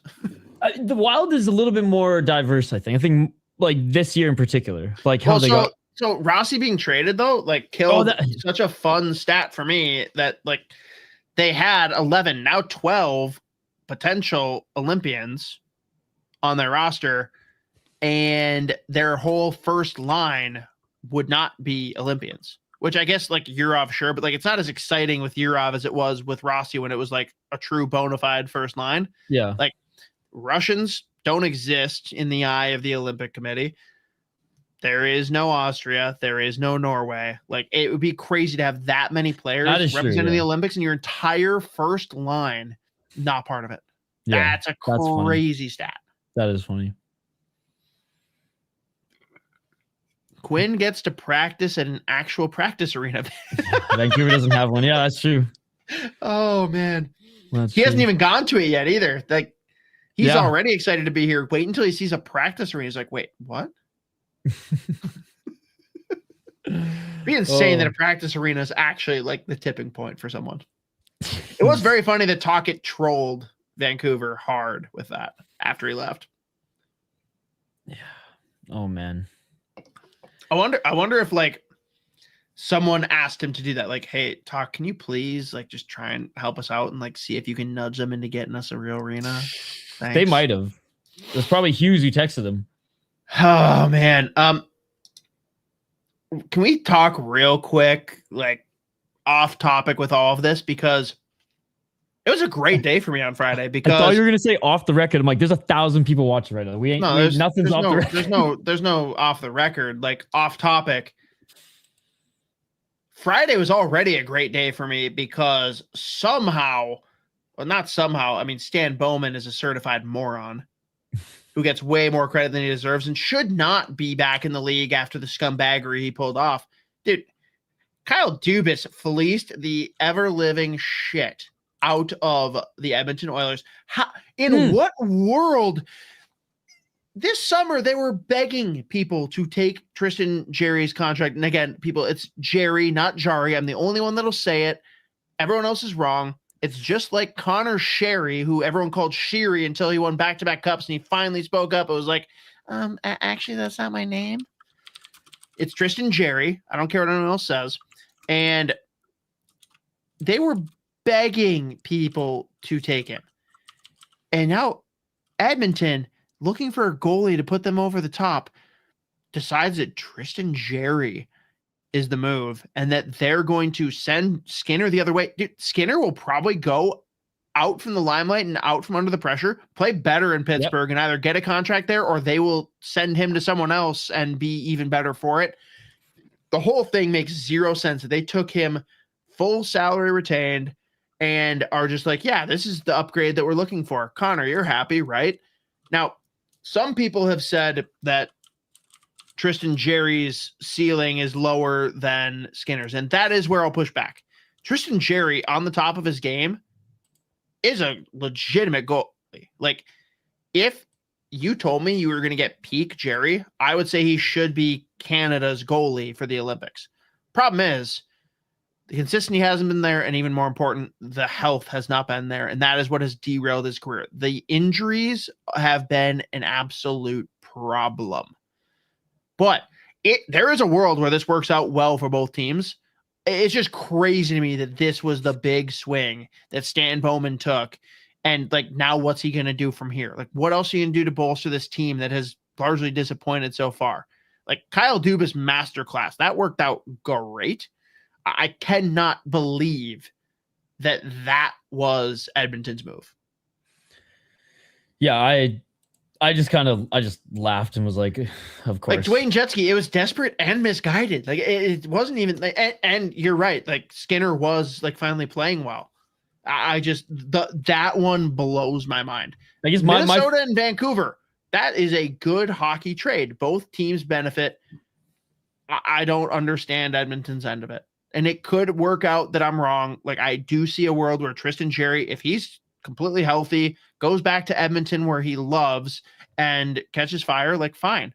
He's never done it in the playoffs for Pittsburgh, and hasn't really put together a strong bill of health. So how are you liking the young goalie from Vancouver?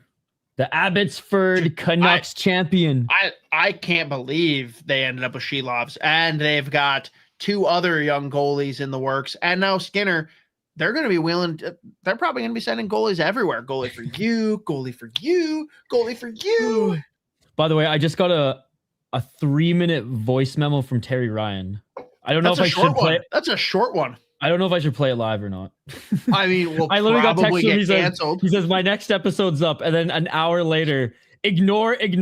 Do not post it. And then a 3-minute voice memo. So I am. Tell you what, you can play it if you want, but you better be quick on the trigger to stop. No, I know. I'm kind of scared. If it goes a bad direction. Yeah, well, like that's your call. Oh, I'll say it. What do you think, chat? What do you think? If we hit, how many likes are we at right now? There's a lot of viewers. I'll how many likes on the stream, Isha? I'm YouTube. As it's a simple question, Doctor. If you were a hot dog and you were starving, would you eat yourself? I know I would.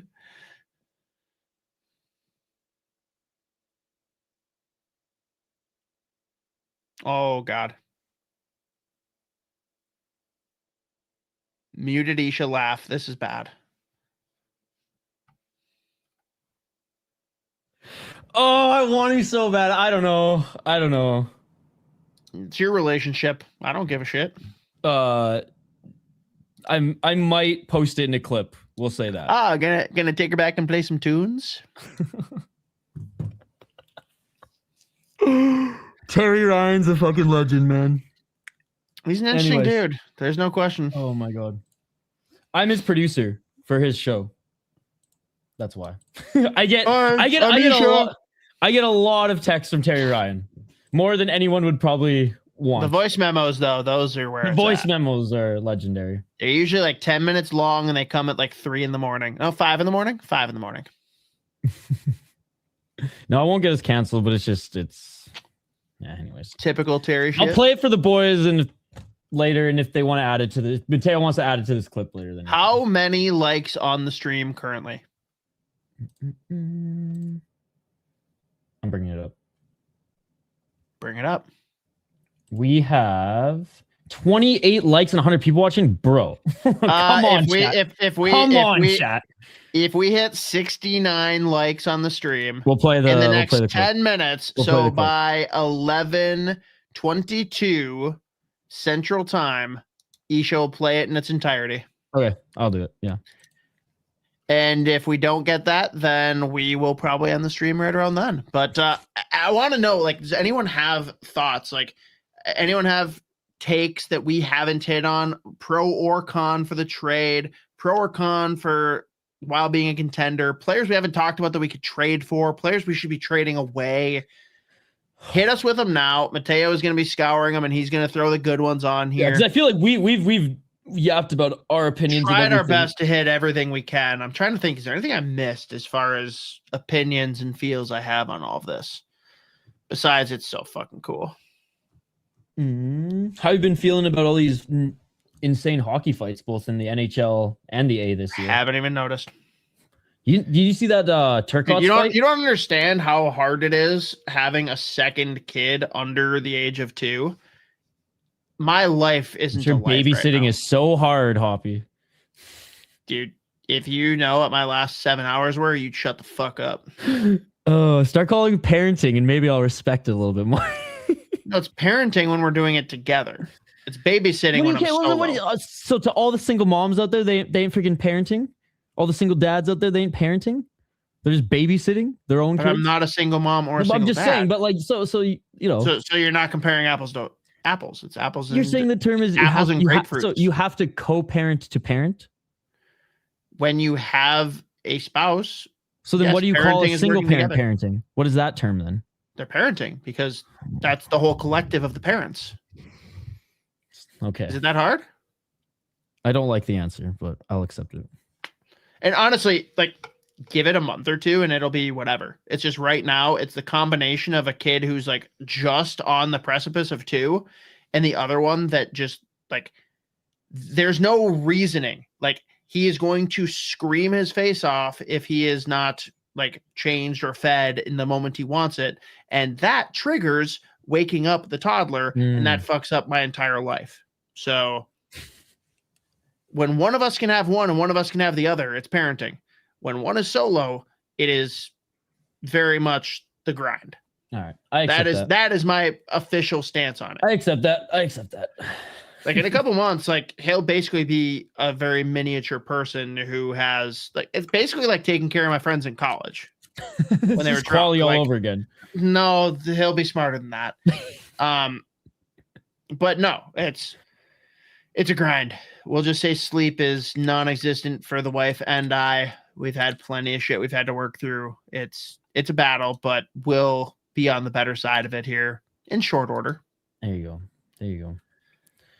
Horror Docs. Foligno seems like a guy that could either be traded or untouchable, nothing in between. He's absolutely not like, well, I guess I don't know what you mean by traded or untouchable. Does that mean like the teams don't want him or we won't trade him? I think that most teams in the league that, I mean, every team would be interested in Marcus Foligno. He's got trade protection and the injury, I don't know what the status is there, if that's going to scare people off. I think you could easily trade him. I don't think Bill Guerin has any interest in trading him. And I think he's going to veto most things you try and concoct. I also think that he brings quite a bit of value in the postseason as long as he can keep his head about him. Like, if he doesn't get too emotional and go over the top, like, he is the kind of guy you need to get through the playoffs. He is. Isha's got a weird grin. I don't know if that's from someone in the chat or Anthony Winker, Middlestat, K. Johnson, Wenberg. I feel like the move we make won't be one of the main names. Got to get creative. I just don't see any of these guys being a 1C is the problem. And that's not to say that they need to be a true 1C. I just like, can you picture any one of those names, Isha, playing between Kaprizov and Zuccarello? No. Because I don't think Marco Rossi, again, I love him to death. His jersey is going to be up here for a long time. I don't see him as a true 1C. I think he fit as a 1C on our team, and that's what we need to find. Who's a guy that's like more of a 2C that we can prop up and he can work well as a 1C for our situation. I think that's what we've got to try and find. Which to like the last part of his comment, got to get creative. Agreed. That's going to be creative. But those three names, do you think any of like, can you picture any of them centering that first line? I can't. No. And that's not to say like I like the thought experiment there. I think that's like Hordox. I think that's the right way to think. And I just don't like those three names in particular. I wish Johnson was just like a little bit more developed or a little bit more solidified as like a top guy, because he's not who we thought he was. Yeah, I loved watching him fucking rip it up in junior, but I did not like watching him in Michigan, but I really like the idea of getting McLeod and Kulich out of Buffalo. Again, that doesn't really move the needle for me. Like, they're good players in their depth roles, but I like our bottom six for purely bottom six purposes. Like, I like Sturm as 4C. I like a lot of the supplementary pieces with Foligno, Hartman, Trenyan. That's all great. I need someone that can slot in and play with Kirill and Zuccarello, and that is the one thing that is going to have me flip the switch and be like, firmly contender. Yeah. And maybe Yurov proves out. I'm just not going to believe it until I see it. Oh, there we go. Dwayne Jeffy. If I'm Billy G, I go get Naz Kadri. He can pull off being a fake 1C. He's good enough. So I feel a similar way. His age scares me with the term that he has left. But if we're literally talking about like if this is the last season of the NHL, like I absolutely roll the dice on him coming in and being that 1C. Sure, I'm in. But yeah, and Kadri's not super injury prone. He played like what last 3 years. Played all. I'm not worried about him being injury prone. He's still just getting old. But the way he plays is what you want for the postseason. Yeah. How many more years? Play with that kind of player. 4 more years on the three. How many more years on this contract? He's 35 years old, and he's got I think 3 or 4 years. He might be one of those guys though, because I know. Not for that money. Nope. Yeah. If you think you're paying Quinn Hughes the Kirill Kaprizov money, you are not bringing in an Nazem Kadri. You can't. Yeah. No. I'm gonna look it up and confirm that I'm not crazy. No, that's fine. I just think he's gonna put up points until he retires. The player himself for a couple of years, absolutely. Yeah. I don't think it's a couple of years. Yeah, I agree with that. I'm just saying, as far as Nazem Kadri goes, I think wear and tear and injury in hockey always, but especially the speed that the game is played at today, like you can play later into your 30s if you're healthy. So this year, and then he's got 3 more after it. I don't like that for a guy that's currently 35. And when does he turn 36? What is your birthday? I think didn't he just turn 35? I don't know. I don't know him that well. I want to say I saw some like birthday. He did 2 months ago. Yeah. Okay. Yeah. That's so weird seeing him have the same birth year as me. Oh my God. I'm older than him. And I'm talking about how old he is. That's gross. I understand the risk. Fun. I understand the risk, and it's not worth gambling on it. But I truly see, whether it's a fit here or not, I truly see him putting up 60, 70 points until he hangs it up. I think he's one of those players who. I think for the assets it's going to cost you and the salary cap that'll be in which like $7 million isn't crazy, but dude, you're talking about a guy that's going to finish out his career when he's like 39. I don't know that that's what you want when like this is your window. No, like, exactly. We're talking 2 to 5 years that the window is open for the Wild to try and contend if Billy keeps making the right moves. If you can get him for the right price, sure. I don't think that's going to happen. I don't. Yeah, I'm with you 100%. If they do get him though, right price, and he does end up, going full Zuccarello on us, continuing to play, but injury free at a high level, then Billy Guerin will be, that's just another nifty move that, a little bit of a gamble. That he's absolutely a Bill Guerin player. That's like not even debatable. Yeah. He would love Nazem Kadri. It's crazy that, it's crazy. He's 35 now. O'Reilly doesn't have the wheels to be a 1C anymore. Naz does. Agreed, but I think Naz costs twice as much. That's the problem. If you tell me that they cost the same, give me Naz. Yeah. But I think he's going to cost a lot more. And I also don't think he's like actively trying to leave. Neither is O'Reilly, but I think O'Reilly's could be a lot more easily nudged. So I don't know. It's hard to say. I don't hate, like, I'm not hard no on it, but just thinking about all the factors of what he would cost to acquire, the cap he would take, and his age, I'm a little borderline. If Billy did it, I'm not mad. I'm just not asking for it. Yeah, same. I'm saying it's so weird to see all these players come in and like put on the Wild jersey, like Naz. He's coming in too would be another weird one. It'd be very weird. Yeah. I don't know. I'm trying to think who else is out there.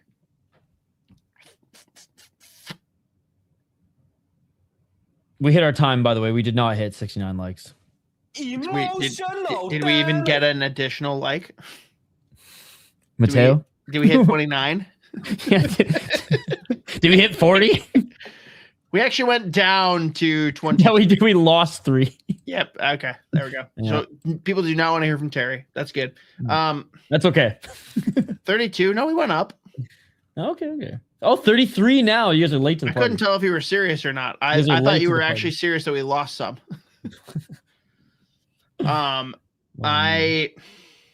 Yeah, we talked about Shen too, AJ. Guys, if you're just getting to the show right now, you have 2 hours of a podcast to listen to. And we probably hit everything you're bringing up right now, but I love it. Yes, Braden Shen. No, bring it up, though, in case we didn't hit something that matters. I still think that I had the best idea, which I usually don't actually come right out and say, but Jared McCann would fucking rock. Yeah, that'd be sick. To quote one Quinn Hughes, sick. Sick team. This is a sick team. Since it is AJ and we did not hit, or we didn't touch on Braden Shen, we might want to cover that. I did say Braden Shen. Hoppy did cover Braden Shen. I did. Well, I could absolutely be talked into Come it. on, producer. Come on, producer. Weirdly, this is like the one time where I think the Blues would be willing to trade a guy like that to Minnesota just because they are so far out of any discussion. Like, why not? Right? The question is, again, what are we going to give him? I don't know what we have at this point. And God, giving Stramel to the Blues of all teams that have like all of my favorite prospects. They got Jimmy. I don't know if you could handle that. They got Rick Dvorsky. Like, what? You can't do this to me. But no, I think Shen is interesting. I don't know. With all of these guys, it's weird. I'm like so cemented into just how does this player look between Kaprizov and Zuccarello? I feel like Shen could almost be a weird, like, Canadian clone of Eck, where it's like, you're a piece of shit. You're going to go to the net. You're going to stir shit up and let them work. I can see that working well enough. And he bolsters that line defensively, and he brings the leadership and just general playoff grit. Like I said before, I could absolutely be talked into Braden Shen for the right price. And I do think this is a rare time where the Blues consider, because by and large, like, they're not sending a guy like that to help the Wild, but they're so far out of it, they don't give 2 fucks. Yeah. So no, Braden Shen, absolutely in consideration for me. He's not my top guy by any means, but he kind of falls into the, I hope he's affordable like O'Reilly list.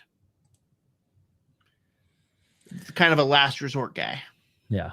I mean, and then just either bring up Stevie Lescovar, Duhaime back for playoffs, baby. Let's go.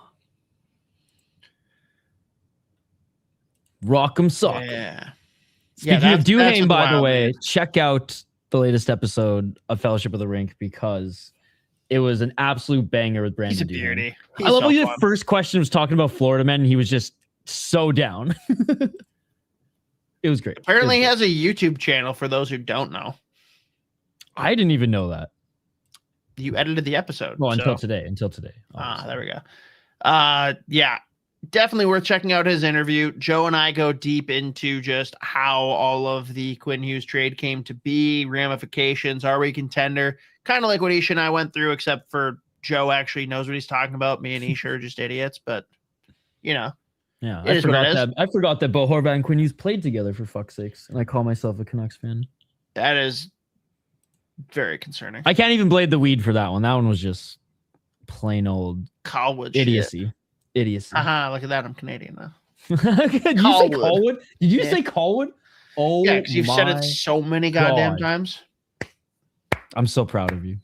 What I know about Canada, Colwood and Terrence and Phillip and friend, buddy. Hey, I got Kenny. I got Kenny Verspenny in the background right here too. I understand why you like it. Greatest show. You told me what the 3 best episodes were. I watched them and it just doesn't hit for me. Yeah, for me, that's the show. It's either has a cult following where people think it's the greatest show of all time, or they're just like, what the fuck is this? I don't know. Don't get me wrong. I'm not saying it's normal. It's definitely like off the beaten path, but like I get what they're going for. It's just like it's not my cup of tea. I don't think it's bad. Better than Trailer Park Boys. I would never go cult. Greatest Canadian show of all time. Red, Green, and Trailer Park Boys. Dude. Step aside. Trailer Park Boys is fine. Horror Docs, I am in a very small percentage, perhaps. What you do? So East is the smartest Canucks fan, though. I didn't riot. I escaped the bar riot. Is super high. Yeah, I was just gonna say. I actually think that Canucks fan, It's funny. I would say Canucks fans are pretty smart. They're just like so much more emotional than most fan bases. I know, Like dude, they are smart and they throw all of their intelligence aside and just go emotion. And they know too much for how for how little patience they have. Man, Quinn Hughes is gonna be here and he's gonna be like, so when is the media scrum? I'm like, dude, it ended like 20 minutes ago. He's like, wow. Okay. I can get used to this.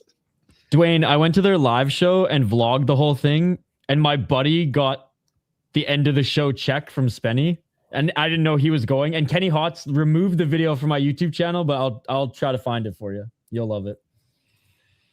Letterkenny's up there too, yeah. I'm honestly, more Shorzy over Letterkenny. Shorzy is better. Shorzy's better. But like, Letterkenny was awesome for like 2 seasons, and then it just got like so repetitive, same thing, no new jokes. But Shorzy like just keeps building and building, and I do. Jared Kiso is a gem. I like Shorzy's story too more, right? And I like Shorzy's just persona, the way that he like carries himself and how he is. He is just like the full spectrum of human, like unspoken confidence, but then will like break down and cry over like losing a hockey game. It's so funny. Yeah. But Jared Kiso is he's awesome. The versatility with acting, the fact that he can like pull off Wayne and Shorzy, that's range. But Letterkenny, first like 2 seasons rock. I love that shit. You'll love this, Isha.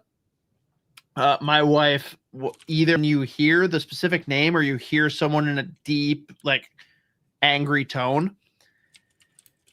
Like someone will be like, "Wah." She'll look over at me and she'll be like, Stuart.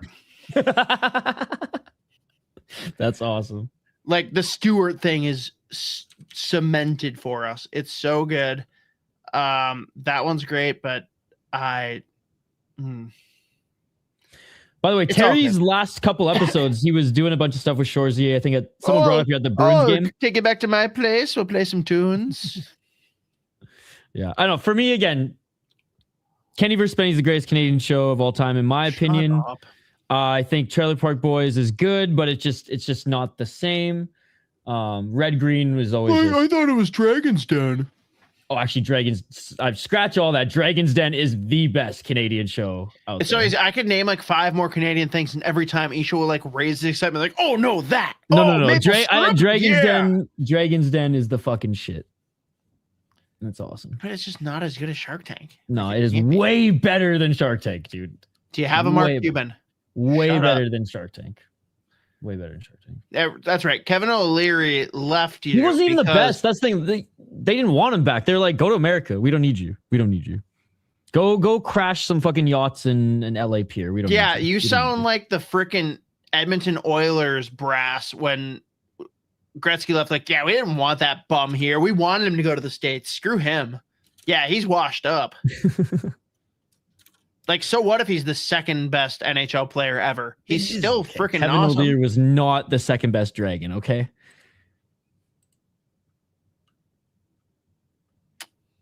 Anyways. Well, chat, go watch Dragon's Den, okay? And then come back and tell us. They don't know what it is, dude. They think that we're talking about House of the Dragon, which is a horrible freaking series. It's the OG Shark Tank. Actually, I think the original started in the UK. It's the OG Game of Thrones. Isha. The first 2 seasons are not good. The all-dressed Chip Letterkenny episode is all time. Isha's a big fan of All Dressed. I am.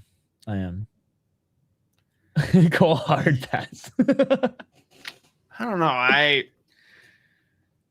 There's plenty. Like, I'm not anti-Canadian at all. Like, there's plenty of good things about Canada. You just pick the weirdest ones to be like, that's my flag. Dylan and I, we got accepted to like the audition for THPN to get funding for them in the beginning. We ended up not going and just doing our own thing, and then, you know the story. But yeah, so that's actually pretty crazy. I've tried really hard to drink that out of my memory and not know the THPN story. Yeah. But yeah, almost getting on Dragon's Den, and then going to the second. I thought, wave Dragon's Den, lame. I thought you were talking about the Letterkenny episode where they have like they literally do their own version of Shark Tank and have people come in and pitch ideas, and all of them are like ideas that already exist, which was very funny. No, and then twice I've made it. I won't even say almost made it, but like I talked to the producers of CBS for Survivor, which like I'm hoping that minority, they're token minority and a token Canadian. You're a fake minority, dude. You have dual citizenship, and your mom but I is look white like as white. a minority, right? Like you need to erase like, your mom from the ICE could internet, be at and my maybe you'll have a door chance. right now, and that would make for a hell of a stream ending, So, but anyways, every like Survivor, they get every, they try to paint the rainbow, we'll say. And they bring in one token Canadian. So, I mean, I feel like I check both the boxes. I make the merge. I shout out both of our channels. We fucking blow up, baby. It's the master plan. Weird. I am a recent, and by recent, I mean the last like 4 months, Apple Plus subscriber, Apple TV, whatever. They got some bangers on there. Severance, holy shit. A lot going on there. But I will say the end of season 2 wasn't my favorite. I think Shrinking is among the best TV series out there right now. It's weird, quirky in a couple ways, but dude, it's Jason Segel basically being a broken shrink trying to help people, and Harrison Ford is actually like very funny and seems happy. And I've never seen happy Harrison Ford, which is weird. Okay. Weird. Recommend it. I haven't had time to watch TV. I've been so... I watch hockey I fights. don't sleep, Isha. I explained this. You say how I'm parenting. I am dying. Well, then why aren't you watching Japanese MMA at 1 a.m? Why are you watching friggin' these shows? Why aren't you watching soccer kicks to the face? An elbow is up against the turnbuckle. That's what Why I am I not cutting myself? Like, weird questions. I do not need to watch any of that. I do not have to see your streams get taken down illegally. Hey, the Japanese MMA promotions love me. Glory Kickboxing, on the other hand, not so much. Glory Kickboxing can suck one. Yeah, dude. Yo, fuck Nick from Glory Kickboxing. Can we get some middle finger emojis in the live chat before we head out here? Cause that fucking ended. We do need Z. Z is the one that ends At this point, Mateo can just click the music anytime. I mean, thanks for watching.